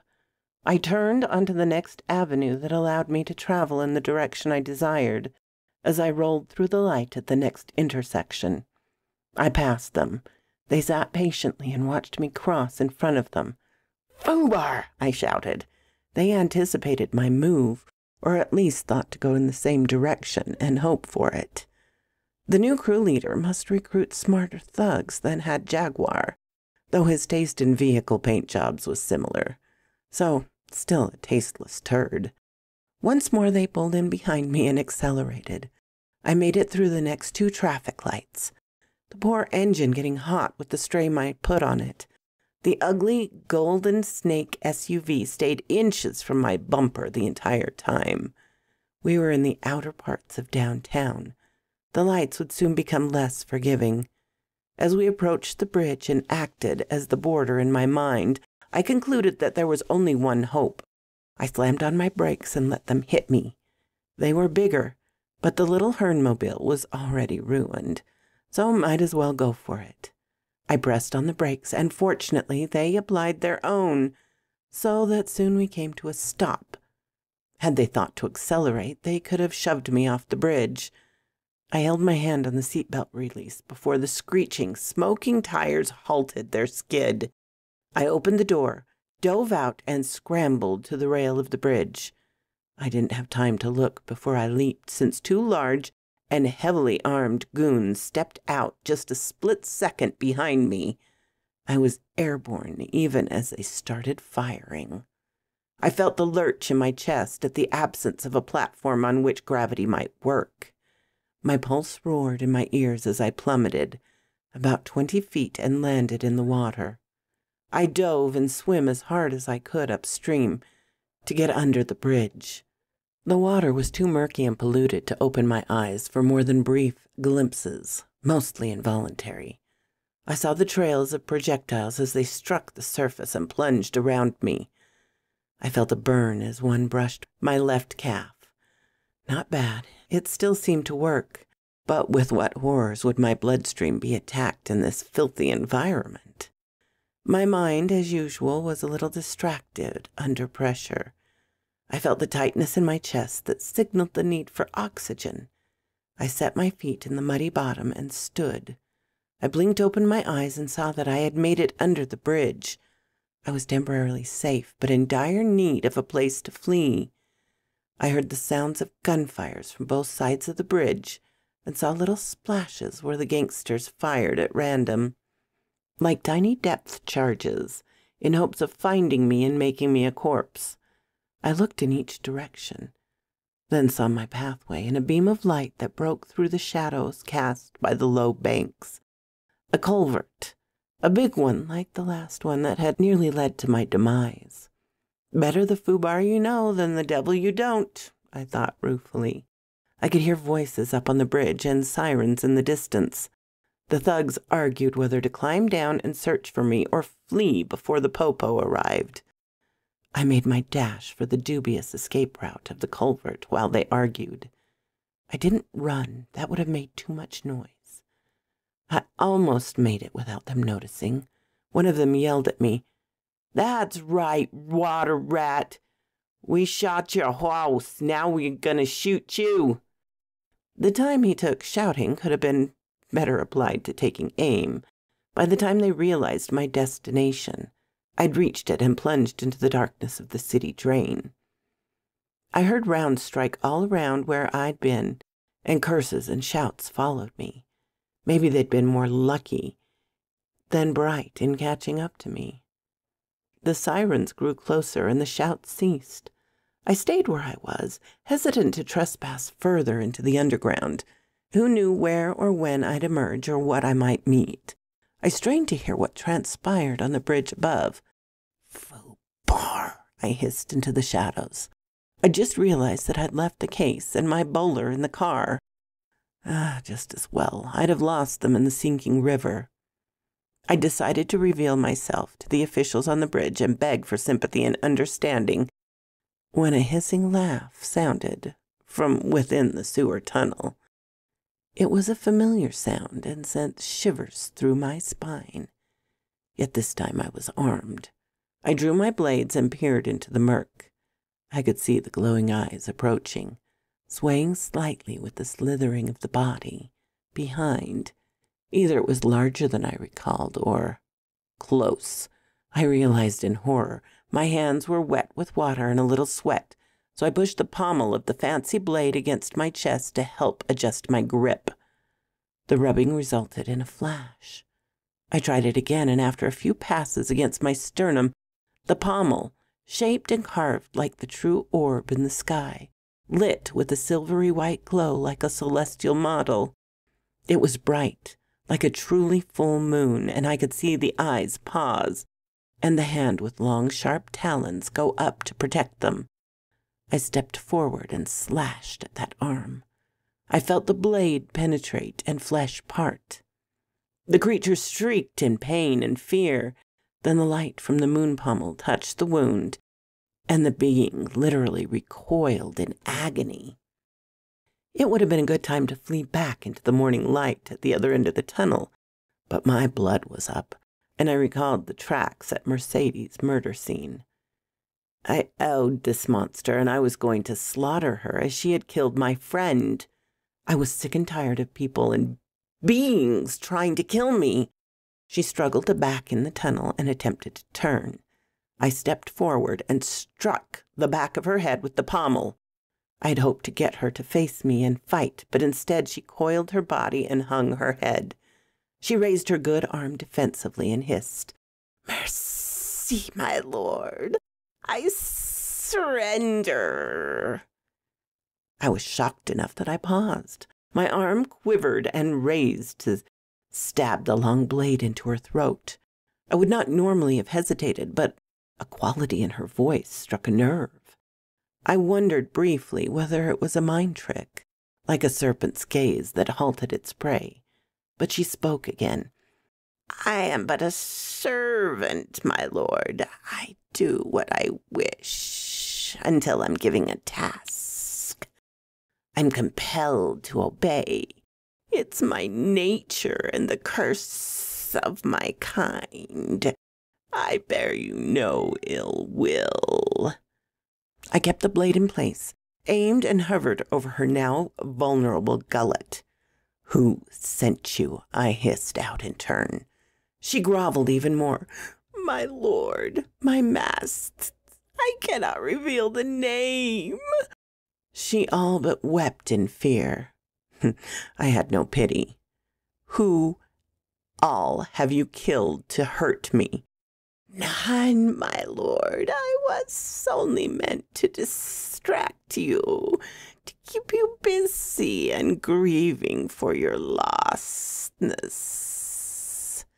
She paused as to leave me with an unsatisfying answer, but I hefted the blade and flicked my chin in encouragement. "My lord, only the woman at the place of loud and ugly music. I've killed no others in my duties regarding you." Of course, I didn't believe her. What about Mr. Gosling? He was out near the lake. Surely you could have slithered that far. You're a big girl. She shook her head, a mannerism completely at odds with her appearance. "No, my lord, I know of no baby Gosse that required a death." I shrugged as best I could while keeping the point of my blade on target. "If you won't tell me who sent you and to what purpose, then I may as well kill you." "Wait, my lord," she shrieked, hissed. "I told you I was sent as a distraction and to lure you back to your old haunts, so you could be more easily disposed of." I thought for a moment. "So you expect me to believe that you serve a mere mortal and a low-life criminal at that?" She stared at me, for the first time losing some of the fear induced by the silvery light. "Of course not. The new leader to replace the one the Lord of the Hunt took is no mere mortal. His enterprise offers many more opportunities to feed appetites among certain of the Fae, especially the Dark Fae." My attention turned inward for a moment, and she struck with her good hand. I managed to partially block the strike, but her talons raked across the top of my chest and tore through the flesh. I felt them scrape on my ribcage and sternum, even as I counterattacked. She dodged the lunge that I had kept so diligently pointed at the same target for too long, but in doing so exposed her eye to the point of my blade. It entered the socket, and she cried out in mortal agony. I stepped back, bleeding profusely and prepared for a fight to the death. Yet she twitched and squirmed, and her enormous coils seemed to shrink. She grew smaller until her humanoid parts were no bigger than a standard human female, and her coils receded completely. Her eyes wept a thick black ichor, something like that which had spilled from the chasers. She now gazed up at me. "My lord, apologies again. I must plead my nature. You have won. I serve one called Serpentine in the mortal realm. He is powerful in both Otherworld and in Mundania. He tends to build an army of mortals for the wars of light and dark, order and chaos. Mundania can be a dangerous place for the Fae." The Otherworld stuff always amazed me. So many situations were illusions, and so many beings liked to play tricks and lie. Yet some had to be taken at face value. "So, do I have to look over my shoulder every time I take a stroll in a storm drain?" I inquired more calmly than I felt. She smiled, less hideously than she had on our first meeting, her fangs having melted into sharp, but mostly human teeth. "My Lord Coyote, if you cross into the Otherworld, must always remain cautious. It is a dangerous place. Yet you will have no further strife from me. I must now return to Otherworld for good, or perish here in Mundania." With that, she turned and walked sinuously back into the darkness, her wounds still weeping, but healing as she blurred into the next intersection of pipes and exited Mundania. Mine, however, had not begun to heal. The flow of blood had slowed to a seepage, but I was in great pain, so I made my way back towards the fading sunlight at the end of the tunnel. It was now late afternoon. I peeked out and saw the traffic flowed normally on the bridge. I had either stepped into the Otherworld, or at least the threshold. Time had elapsed in an idiosyncratic way that it had during earlier trips. I hoped that it was at least the same day. It seemed silly, but I asked a passing stranger for the time and date. He recoiled in disgust at my wet, reeking personage and blood-soaked clothing, but when I pressed him, he told me. It was late afternoon, the same day, as I dared hope. Before I let him escape, I asked for directions to the nearest emergency room or medical clinic. He pointed down the street in the direction opposite that which he had headed. "Down that way, buddy." He paused. A modicum of decency bubbled up from somewhere inside him. "Do you want me to call an ambulance or something?" I thanked him, but shook my head. "I'll make it." I wasn't sure that I would. I was getting awful dizzy and weak. The bleeding had stopped, but the wounds on my chest were hot, fevered, and swollen. I was in a bad way and must have looked it. I began the long stumble down towards where the man had pointed. As I passed the first narrow roadway between buildings, I saw that the shadows within were deep. Too deep. "Fubar," I thought, as the ground rushed up to meet me. "Something's going to eat me."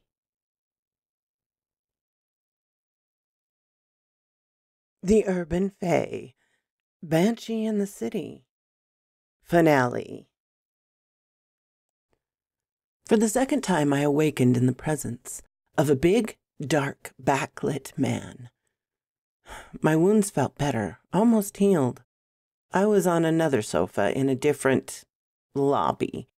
The cat lady wasn't present, just the large man, whose face remained in the shadows under a hooded cloak.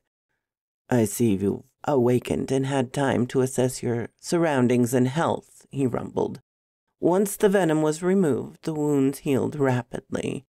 You've always been a quick healer, though, eh, Coyote?" I sat up, still very weak, and nodded. Mistake. Waves of nausea and vertigo washed over me. I choked back the pitiful remains of my last meal and looked around for something to drink. There was a pitcher full of liquid and a few glasses on a coffee table near to hand. Had they been there when I sat up? I couldn't recall. Opened otherworldly beverage or not, I was fiendishly thirsty and poured a glass of the clear fluid and gulped. I nearly retched again. It was pure grain alcohol. Though I could not clearly see my companion's features, I could tell that he smiled, probably wickedly. "I know, a bit raw and freshly distilled, yet the best thing for you to counteract the toxins. We call it the water of life for a reason."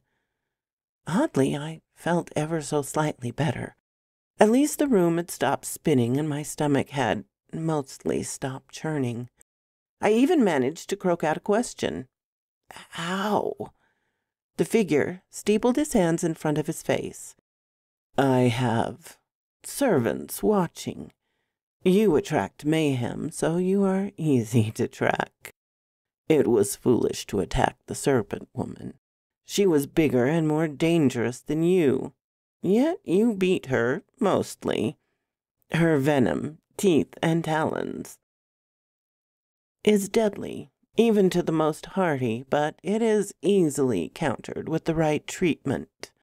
Fortunately for you, I had the right treatment on hand. The pitcher is for you. Finish it as swiftly as possible, and it will remove the final vestiges of the poison. You do bear watching, young one. Enemies, both fey and mundane, and all of them dangerous to a fault. What will you do now?" I thought for a moment. The liquid fire, instead of making me drunk, seemed to help clear my head. Maybe I was just drunk and only thought it was clearing, but no, I had a genuine idea. "I need to recover my hat with the diadem and my case. They're both vital." He nodded. "Good. No silly worries about the condition of the vehicle or its owner, and no ridiculous concerns over mortal authority figures and their actions." At first I thought he was mocking me. Sure, I was worried about consequences and questions, but I understood that I would need all my resources to fight whomever had decided to pursue me from the other world, as well as a Fae gang leader. They may have been one and the same, but I hadn't really had time to mull over the big picture. Those things matter, but first things first. I need to get to the police property storage, and wherever they may have stole the car. I'd finished most of the pitcher and had started to feel somewhat like normal. For a sickly man aged 120 years or so, much better than when I had awakened.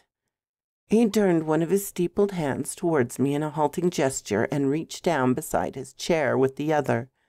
He offered me my bowler. I took it and quickly checked inside the sweatband. The tiara was in place. I took it out and looked at it carefully. It was the same. As I finished my inspection, he handed over the shiny case, polished bright by the flames of... Poor Mr. Hearn, my thoughts intruded. Stupid, wistful thoughts. Waste of time. I gripped at myself. I looked at the tall, dark stranger. "Thank you, sir. I don't know how you got these before the police took the car, but I'm genuinely grateful." He sighed. The police got there first, but we have allies among their ranks. You've been playing word games with one of them for the past 2 nights. They have you listed as missing. There was quite a search for you. A couple of witnesses on the downtown side of the bridge saw your plummet from the bridge and all but urinated themselves when the gunfire started. You made the local news headlines, driver's license photo and all. Anyone looking for you will know that you are either in hiding or dead. Most of them likely presuming you are dead. It's been a month after all, according to their calendars. Some of your mortal friends will suspect where you are. Since you failed to ask, you are in the anteroom of my home. Well, one of my homes. You will need to rest for a while yet. Perhaps do some light reading and some hard training. I spent what felt like the next several weeks engaged in the most intense light reading of my life. As I recovered physically, I was set to train with the weapons for a few hours each day. A large man with long hair and flashing eyes came to teach me and to spar with me. I fell asleep each night with deep bruises and cuts, and awakened fresh and healed each morning. It was the strangest set of experiences in my already strange life. The big man was economical with his speech and said nothing more than absolutely necessary to teach and to correct me during practice. In addition to working with my blades, I worked on slinging stones, shooting a bow and arrow, and throwing a javelin. The few weeks seemed like several months when it came to the amount of knowledge my trainers inculcated within me. The rest of the time I pored over everything I could from Mr. G's books and notes. Sorsha had been right about who I was. They entrusted Mr. G as a guardian for me. My aunt and grandparents had been of otherworld and had stayed away to avoid getting entangled with Mother's mistress all. I was kept far from those concerns, but learned more about my enemies. By the end of the weeks of the otherworld time, I was anxious to get home, to fight my battles, to search out and destroy my otherworld and mundane foes. Then again, maybe I was home. My parents had started life here, as fae of a certain high variety. Perhaps this is where I belonged. It was a disturbing thought. I hadn't seen much beyond the walls of the big man's estate. I wondered for the umpteenth time why he had decided to help me, though I'd not seen him since the first evening. "Good morning, Coyote."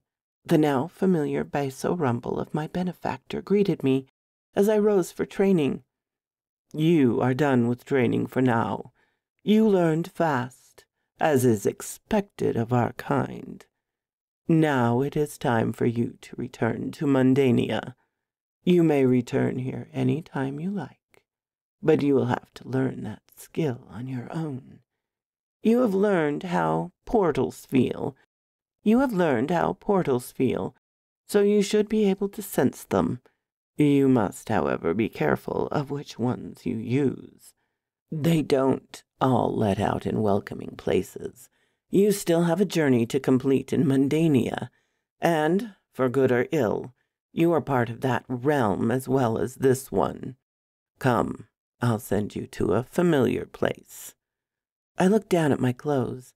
I'd been given regular changes of fresh clothing, a dun-colored affair designed something like a sweatsuit and very comfortable low boots that fit and felt even better than the finest athletic shoes. I still had my wallet and keys to a house that no longer existed, yet I couldn't help but feel that I would need to do some shopping. The large man, his features shaded by a large hood on a voluminous cloak, handed me my case. "You will find a few more sets of clothes in your case, along with some Mundanian currency, enough to get you what you need to get your life back on track as much as you can." I extended my hand for a shake, and he took it, and then pulled me in for a brief and uncomfortable embrace. For friends and family, we offer an embrace. I will tell you the rest when we meet again. And with that, my world turned upside down, and I found myself in a hospital room, sitting on the edge of a bed, afternoon sunlight streaming through open curtains. A nurse bustled in and greeted me. "Well, finally leaving us, Mr. Mack? So good to see you back on your feet. We were worried for a while." I soon found myself wheeled to the lobby and released, my hat and case in hand. I saw the familiar fountain merrily bubbling, and the hedgerow beyond it that separated the drop-off from the parking area. A shiny SUV was pulled up to the curb, and the front passenger window slid down into the door. A familiar and very welcome face and voice greeted me. "Well, Rob, are you going to come along with us?" The mister was back on his feet. I soon found out that I'd been out of the loop for over 4 months. I'd missed Yuletide and moved right into spring. The few weeks had been several months. "I'm so glad to see you up and about," I greeted Mr. Hearn as I crawled into the back seat. "Thank you for the ride, Bart. I'm sorry about your dad's car." Mr. Hearn humphed. "Shouldn't you apologize to me about my car first?" I nodded. Though he couldn't see me. "Yes, sir. It's just my time is out of whack once more. When I went, before my adventure, I'd borrowed the car from Bart and Colleen. You were just a lump in the bed." He laughed. "Yes, I suppose, but I was a lump for less time than you, at least according to the rest of the world." He turned and looked at me over his shoulders. "That's nice Saoirse Gosling came to visit you. She took one look, shook her head, checked your teeth and your eyes, and said, 'That's not Coyote, that's a doppelganger. Please call me when the real Rob returns.' Then she sashayed out of the room. Haven't seen her since, but I'll bet she'd like to hear from you." He winked and turned back to face the windshield. I cleared my throat.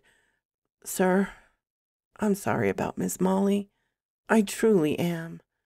I didn't get to tell you at the time.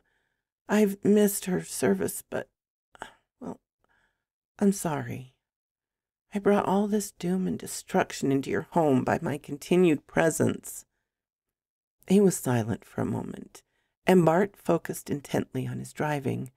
Then Mr. Hearn rasped out through a voice choked with emotion, "Yes, you are the reason for all that."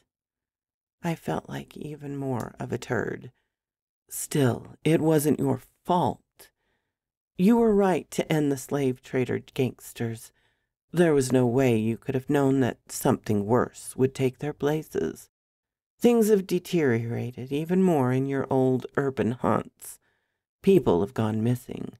Bodies have been found mutilated, and with only parts missing. I'm afraid that the events of Otherworld have started to spill over into this realm." He glanced over his shoulder again. "I hope that your time away has prepared you for action." It had not occurred to me to ask where we were going. I trusted these two and assumed it was to a place I would want to be. Mr. Hearn handed me his device. "Best you call ahead to Saoirse and let her know we are coming." I took the large screen offering, but hesitated. "I'm in sweats and soft boots. Any chance we could stop somewhere so I could get some regular clothes?" We indeed stopped at Bart's apartment, and I found several suits of clothes awaiting. I selected one of the more casual sets and found a small case that was similar to the way my other looked before the fire. Poor Mr. Hearn, I thought. He lost his wife, his home, and his car. How does he keep going? I asked what I owed for the clothes, but Mr. Hearn shook off my concerns. "No need, Rob. Insurance for the house paid for it. You lost your personal belongings, and they were part of the policy. You can open a bank account with what you brought from the other world. You're not wealthy, but you have enough to get by for a while, should you choose to stay on this side. Knowing you, you'd rather keep it as it is, cash." He chuckled, a welcome sound. It hit me then. I'm one of the Fae. I can travel back and forth, and while I haven't really explored them, I have powers. I took stock and sat quietly while we made our way out to the Lake District. I'd called Sorsha before we left Bart's place. She seemed happy to hear from me. While I was on the phone, Bart trundled my belongings down to his car. I hadn't asked why. It was clear I'd be staying somewhere else. Mr. Hearn was in Bart's spare room, and they were already cramped for space. By the time we rolled up to the Gosling home, it was late afternoon, turning towards early evening. It was the first time I'd had a chance to view the place in sunlight. It was gorgeous.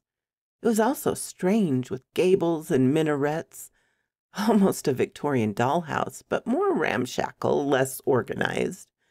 I felt very comfortable in this place, as though the maze that it was would somehow protect me, like the rusted nails, and there she was.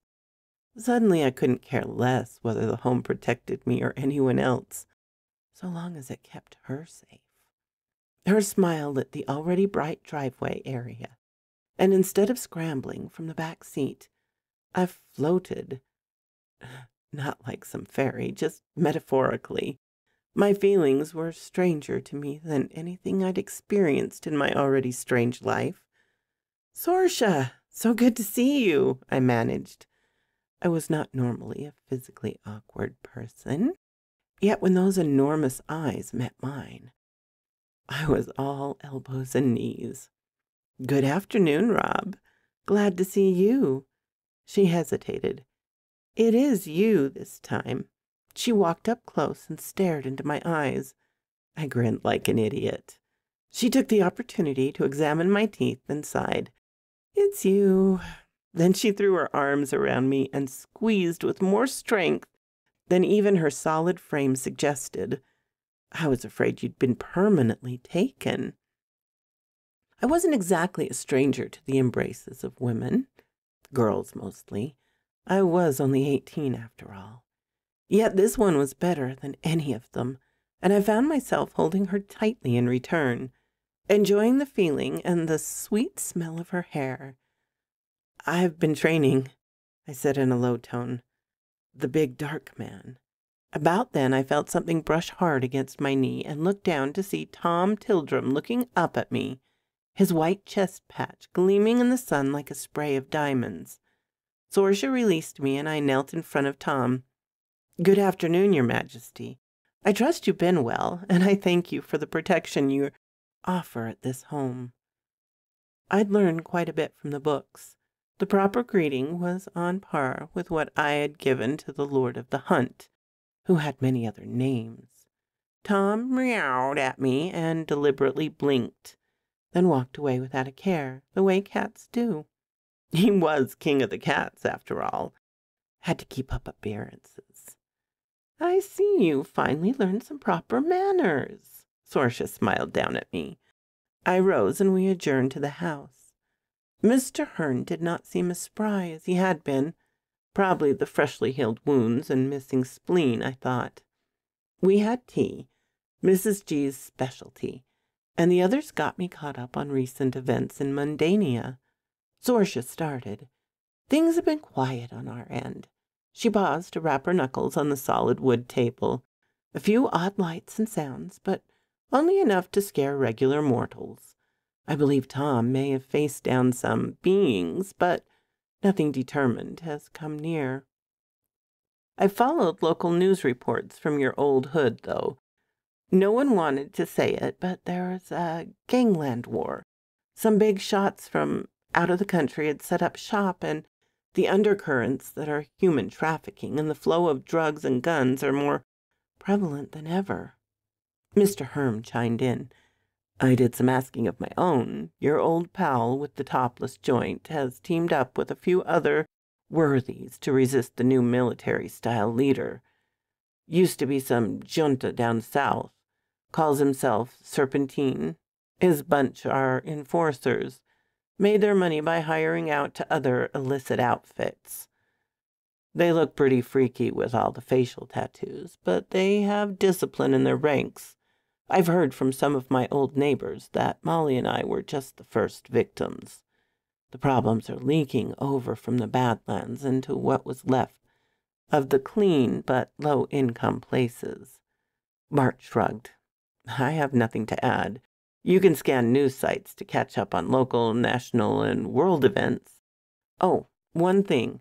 Dad introduced me to some of your kind, Rob, Coyote.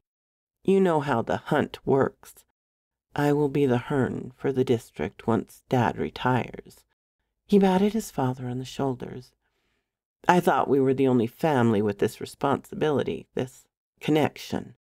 What I found was that the Fae, or whatever they are called in other languages and places, are all over the world.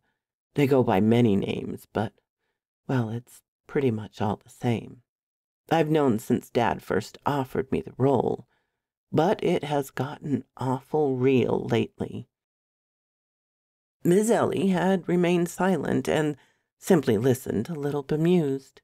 She was in the loop, but had lived a pretty mundane mortal life. I know that there are things I haven't seen. I know that Sean was a good man. He should not have been taken away the way he was. I don't hold it against you, Rob, but he was fine until you came back into his life. There are clearly connections. Someone or some thing attacked him to prevent him guiding you. Then those gangsters attacked the Herns, and you living with them. Being around you is dangerous for normal people. I don't want to hurt your feelings, but I'm not in favor of what Sorsha has in mind. She talked me around for now, but I just want my family to be safe. I must have looked confused. Sorsha placed her hand over mine. My new favorite thing. Rob, I asked Mom to let you stay here with us. Our house is, well, as safe a place as you can find in this realm. Grandfather, Dad's father, designed it and built it for Grandma Gosling before he left. He was connected to the lake in some way.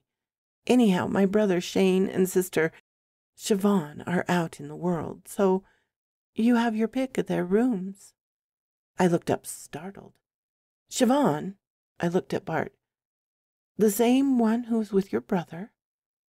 He looked at Sorsha and then at me. Didn't you know? That's how Mrs. Gosling knew what happened to my folks, how they knew one another. I realized that was part of what Sorsha had been intended to tell me when we last spoke in the kitchen. My next big question had to do with keening and whether anyone else had experienced it. Apparently no one had. I found it odd that no washer had pounced upon my senses as soon as I had returned to mundania. So, while I was in the other world, who or what was in my hospital bed? Sorsha made a sour face. A doppelganger. Just a placeholder for you. They have their own natural glamour, so even with your fancy diadem, you wouldn't be able to detect them. Yet there are other ways. They tend to have reptilian pupils and sharp teeth if you know how to see them. I hadn't met many Fae, but I took an instant dislike to that one.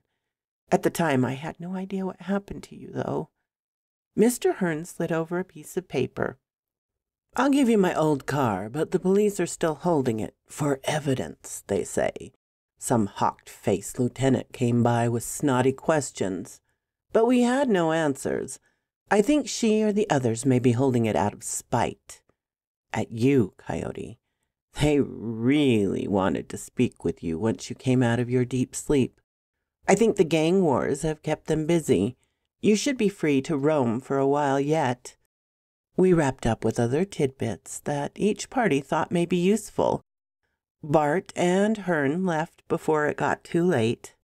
I was worried for the mister.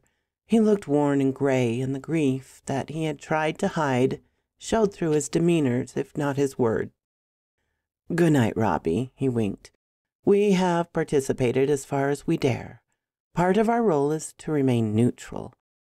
Yet I'd like to hear from you, to know that you're well." Once they'd gone, Sorsha led me upstairs and indicated 2 different rooms. I selected the one she identified as having been Siobhan's. It was pretty girly, so she looked dubious for a moment, then shrugged and bid me good night. Before she left the room, she swept in and planted a kiss on my cheek. I knew that gesture would keep me awake for long hours. Once she'd left, I settled in as much as I dared. I put my clothes in the closet that smelled of potpourri, and in one of the drawers that smelled the same. It was a pleasant odor, neither masculine nor feminine, just neutral nature smells. I opened my case and looked over the contents. I'd added my own notes to those entered by Mr. G. I tried to rest, but I just wasn't tired. I was keyed up and wanted to roam the night. I put on my otherworld garb and geared up with everything I had, even the fish hook and line for which I'd found no purpose or directions. I considered sneaking out the window, but there was no reason. I was a guest, and as far as I knew, I had run of the house and grounds. It was simply my nature to sneak. I was a coyote, after all. I was still adjusting to the fact that it was no longer late fall, early winter. My senses of time had adjusted better than it should, but my body had yet to acclimate. It was cool enough at night that I needed long sleeves, which of course provided more camouflage and allowed me better sneaking options. There were no weird orbs of light, and though I listened carefully, I heard no keening wails. My nerves had started to settle when I was startled by a loud "Meow" from just behind my knees. "Thanks, King Tom," I said without turning. "Nothing needed to attack me and tear me to shreds with you here to give me a heart attack." In response, a large, dark form rubbed against my legs as the King of the Cats walked past me to take the lead. I sensed immediately that he wanted me to follow. Who was I to argue with the King of the Cats, I thought. He led me to a pathway that turned to meander down to the lake. The night was clear enough and the moon had risen to provide a silvery gray luminescence. As we approached the shore, Tom veered off to one side and into some brush and disappeared from view. I was startled. Why lead me here, only to leave me alone? I soon had my answer as a pale figure exited the brush on the other side of the pathway. A human female of uncanny beauty. Siobhan. I had to clear my throat. She was naked as well. Seeing a woman that attractive appear so suddenly in the buff. "So, didn't you know you were still in the area? Is Tom with you?" It was a stupid thing to say, but I was a little in shock. She started. "Do I look like someone who was bound to one place?" I shook my head. "Well, I thought you were with Richard out in SeaTac." She started. "Richard was a tool, a means to an end. Your end." With that she gestured, and the plant life came suddenly to life all around me. Bushes turned into vague anthropomorphic forms, with thorns for claws and teeth. The creatures gnashed and slavered and reached their green tendrils in my direction. I used the long blade, like a bush knife, to chop the first few into a grotesque salad. They leak a thick, sappy-like substance that, when splattered on me, stung like nettles. A choking odor of leaf mold and dead vegetation assaulted my sinuses and swelled my throat nearly closed. My hand hacked with the blade to destroy the direct attacks while I hacked and coughed with my lungs to expel the poisonous stench. All the while, Siobhan simply stared, possibly in concentration. I wondered if these were the things that had killed Mr. G, her own father. I was too busy to ask until, as quickly as it began, the assault halted, and the plant shifted back into the brush and no longer exuded the air of menace. There was plenty of rotting evidence in my locus, so I didn't think that it was an illusion, just an unsuccessful attack. Besides, I had the diadem in my hat to ward off glamours. unless the plant things were natural ones. The verdure hadn't done any real damage, though my flesh was torn and bleeding in several places. They could definitely not have eaten a competent man like Mr. G. Siobhan's features finally shifted to something more sour and with a hint of distaste. I see that you are not without knowledge or skill, though you haven't had enough time to learn all that you need. Poor father. I didn't intend for the fear Kroggle to arrive until the next night, but once unleashed, it would not rest until it had fed. Now it will take you. With that, she turned to the water that lapped gently at the shore of the lake and bent to take up clothing and dunk it in the water. My clothing. She began to wash it, and then threw back her head and issued a dreadful, keening wail that pierced the night and my eardrums. Not with sadness, but with savagery. I clamped my hands over my ears until the horrid screech faded. I stepped forward to pull her away from the water and stomp her ridiculously firm and super hot guts. But I recalled the warning that I should not interfere with a washer. Once again I heard the lurkle meow of Tom Tildrum from immediately behind me. This time there was a menace in the sound. Before my heart had completely returned from a brief sojourn to my throat, another female voice sounded. "It's okay to kick her arse, Coyote. She's not a real washer. She's calling a new monster." Sorsha. I whirled to make sure, and there she was, just as naked as her sister. I didn't know whether to be thrilled at the sight or to fear that the oddball sisters had somehow more than my fun in mind. In the end, I simply stepped aside and let her walk determined down to the water's edge. Tom gave me a glance and then disappeared into the brush in the same spot he had earlier. Shortly, the spits, hisses, and yowls of a catfight between two large members of that species issued from behind the screen of the bushes and trees. Sorsha had reached her sister and latched onto her hair, and another catfight began right there in the open. Those two fought in the shallows of the lake. The noises they made were not unlike those of Tom and his unseen opponent. I wanted to help, but it looked like Sorsha was holding her own, and I wasn't about to wade into the brush and get between two cats of large proportions or whatever Tom had tangled with. I rubbed the moon pommel against my chest and it illuminated brightly. I looked all around. My night vision was better than average, but nothing beat a bright light. I saw the brush waving where the king of the cats waged his battle. Sorsha had Siobhan down on her knees and gripped her around the neck. It looked as though the battle was done. Then, from out of the lake, a pair of red eyes reflected from the light I held. They were close and headed toward Sorsha. I leapt forward and Sorsha glanced at me a little annoyed. "I got this, Rob." I continued forward until I was knee-deep in the lake and facing the new threat. Sorsha, who was so much brighter than most people I'd known, went back to subduing her sister and to getting them both up on land. "Get out of the water, Coyote. What's coming is from that element." I backed cautiously and cleared the last gentle waves before the creature, being, who cares? It was an enemy. My mind shouted at my silly internal semantic struggle. I managed to take 3 more backward steps before it arrived. Its head appeared first, round at the top like a large man, but its face was extended forward into a hard, scaled snout. The mouth gaped and revealed peg-like teeth. The water poured from its slumped but heavy shoulders and rectangular body. The thing rose on its hind legs, a long tail dragged behind. It was a disgusting amalgamation of alligator and human. It issued a roaring hiss of challenge and rushed towards me, mouth agape and front claws raised to rake. I stepped aside and forward and plunged the big blade into its midsection, the only part that looked at least a little vulnerable. I stepped back and I hopped out of range. Almost.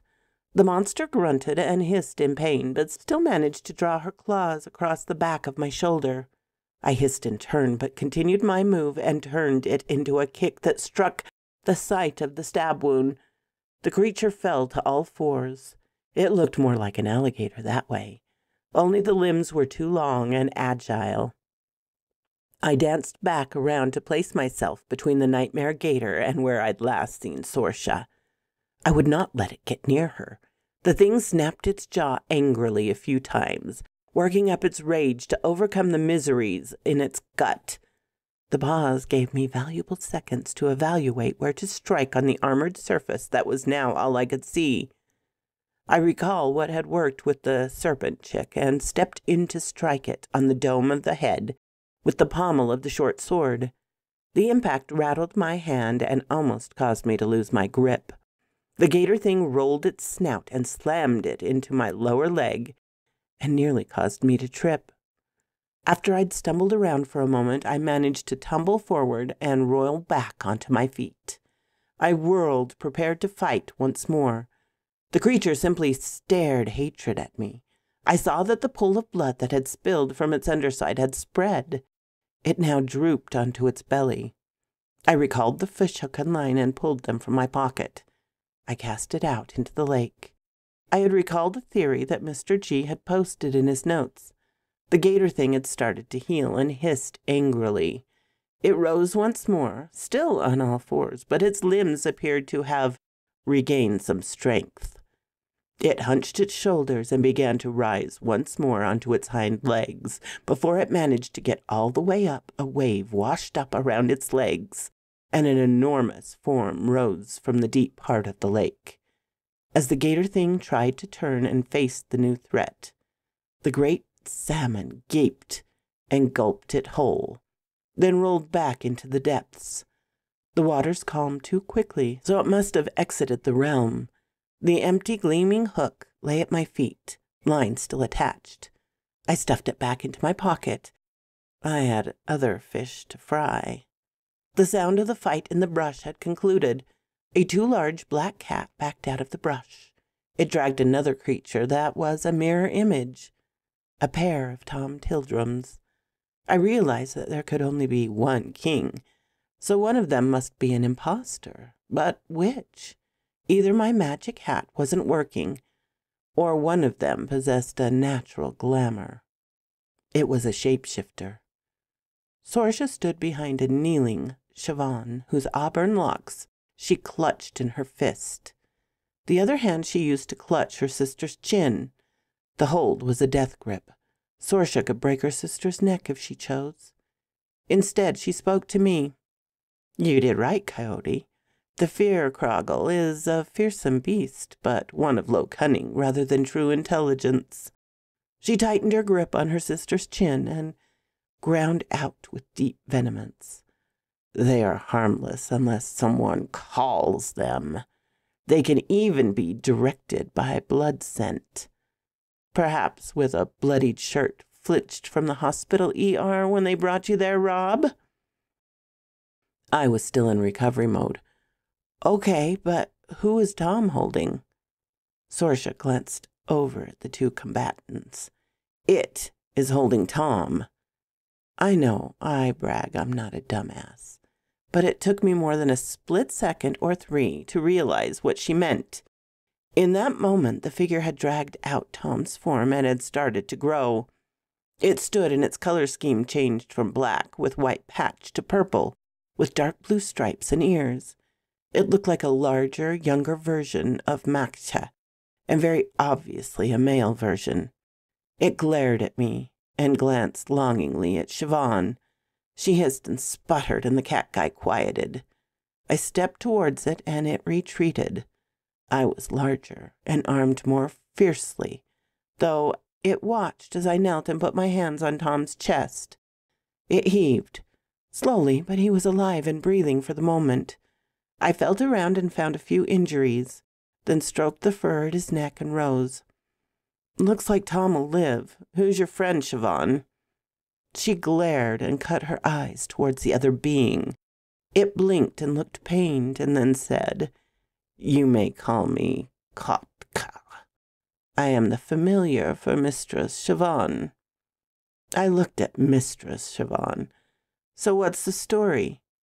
"Sorsha says you're not a washer. Why all the games?" Siobhan glared defiantly for a moment, then shrugged. "Sorsha got most of the Fey heritage, but I was spared a little. Yet I wanted more. She'll never do anything with it. She likes mundania too much for her own good. She betrayed her heritage tonight. Perhaps the mistress I wish to serve will hear me." She shouted the last until Sorsha's hand slid from her chin to her throat and choked off any further cries. Sorsha shook her head. "Of course I love mundania. We have as much human heritage as Fey. Okay, I have more Fey, but I mean culturally. I don't love it more. I just don't hate it the way you have. You managed to get a touch of the Fey. The dark Fey. That's why you're such a baleful being. Now we have to decide what to do with you.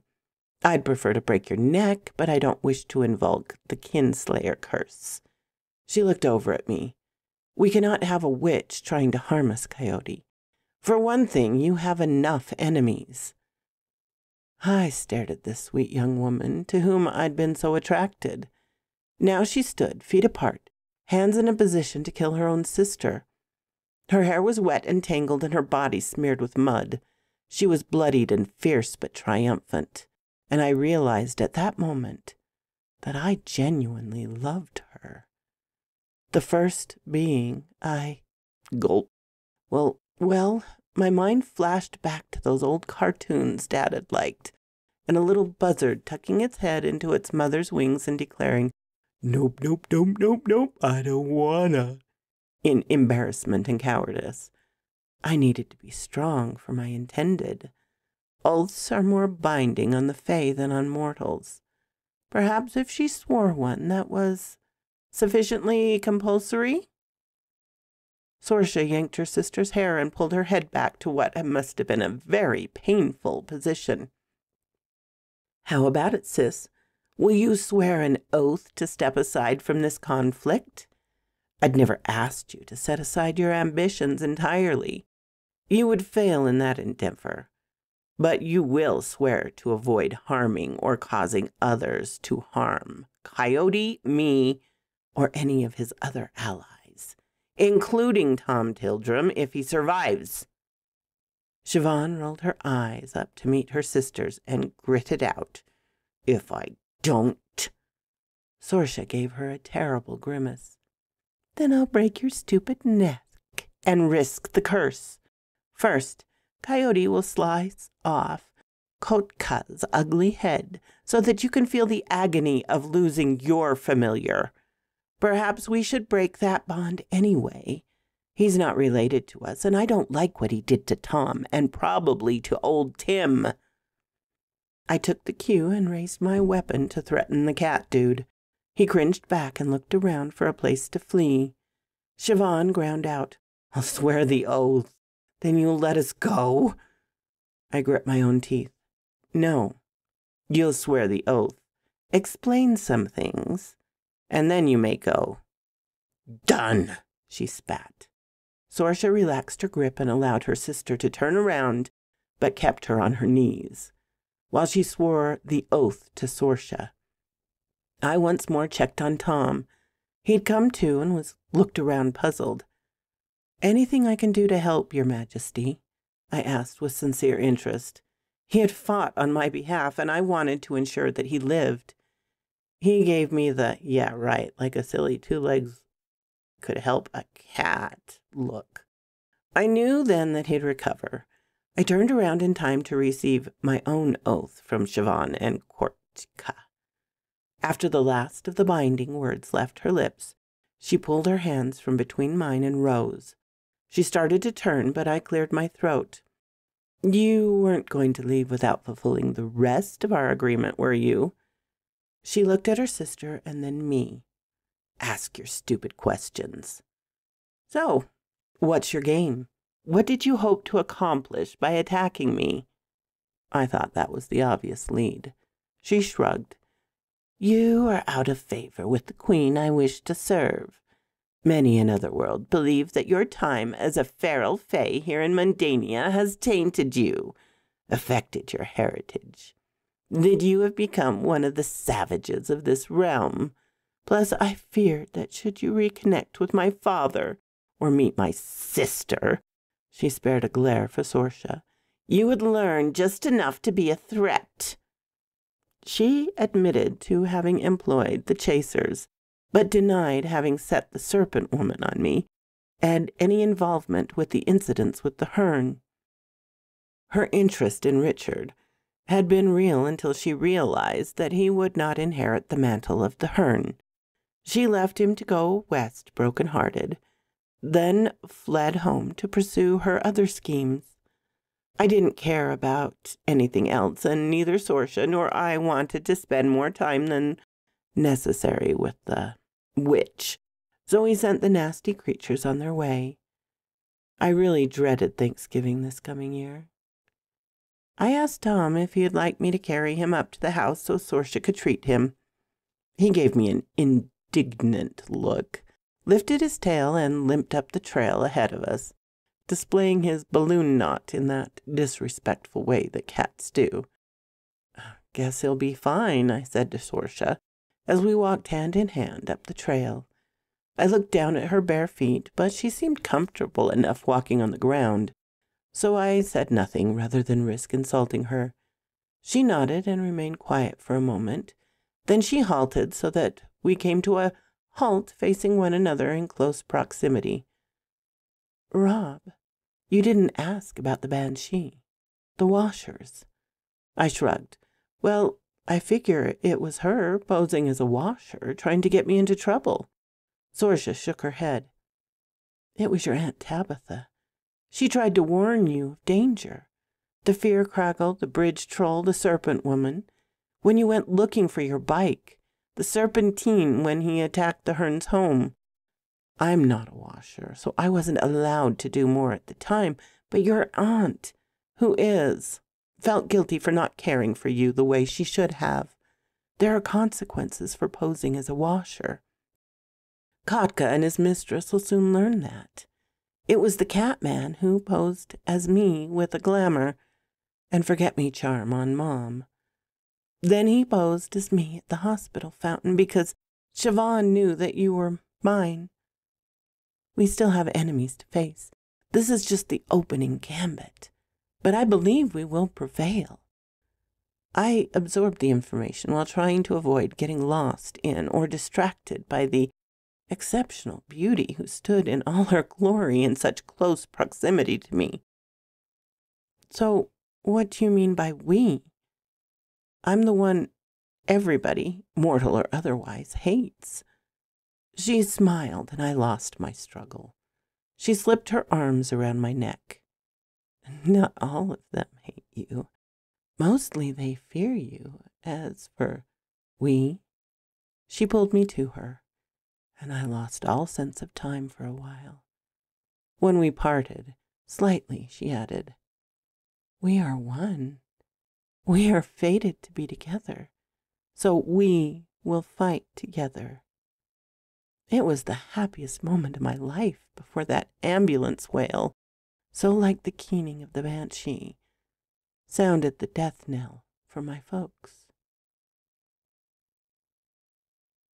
So quoth this raven. I hope you all enjoyed this nice chapter of the Banshee. I do know that Bear is working on more, and this is such an amazing series. I hope you all enjoyed it. Have a lovely day, my darlings.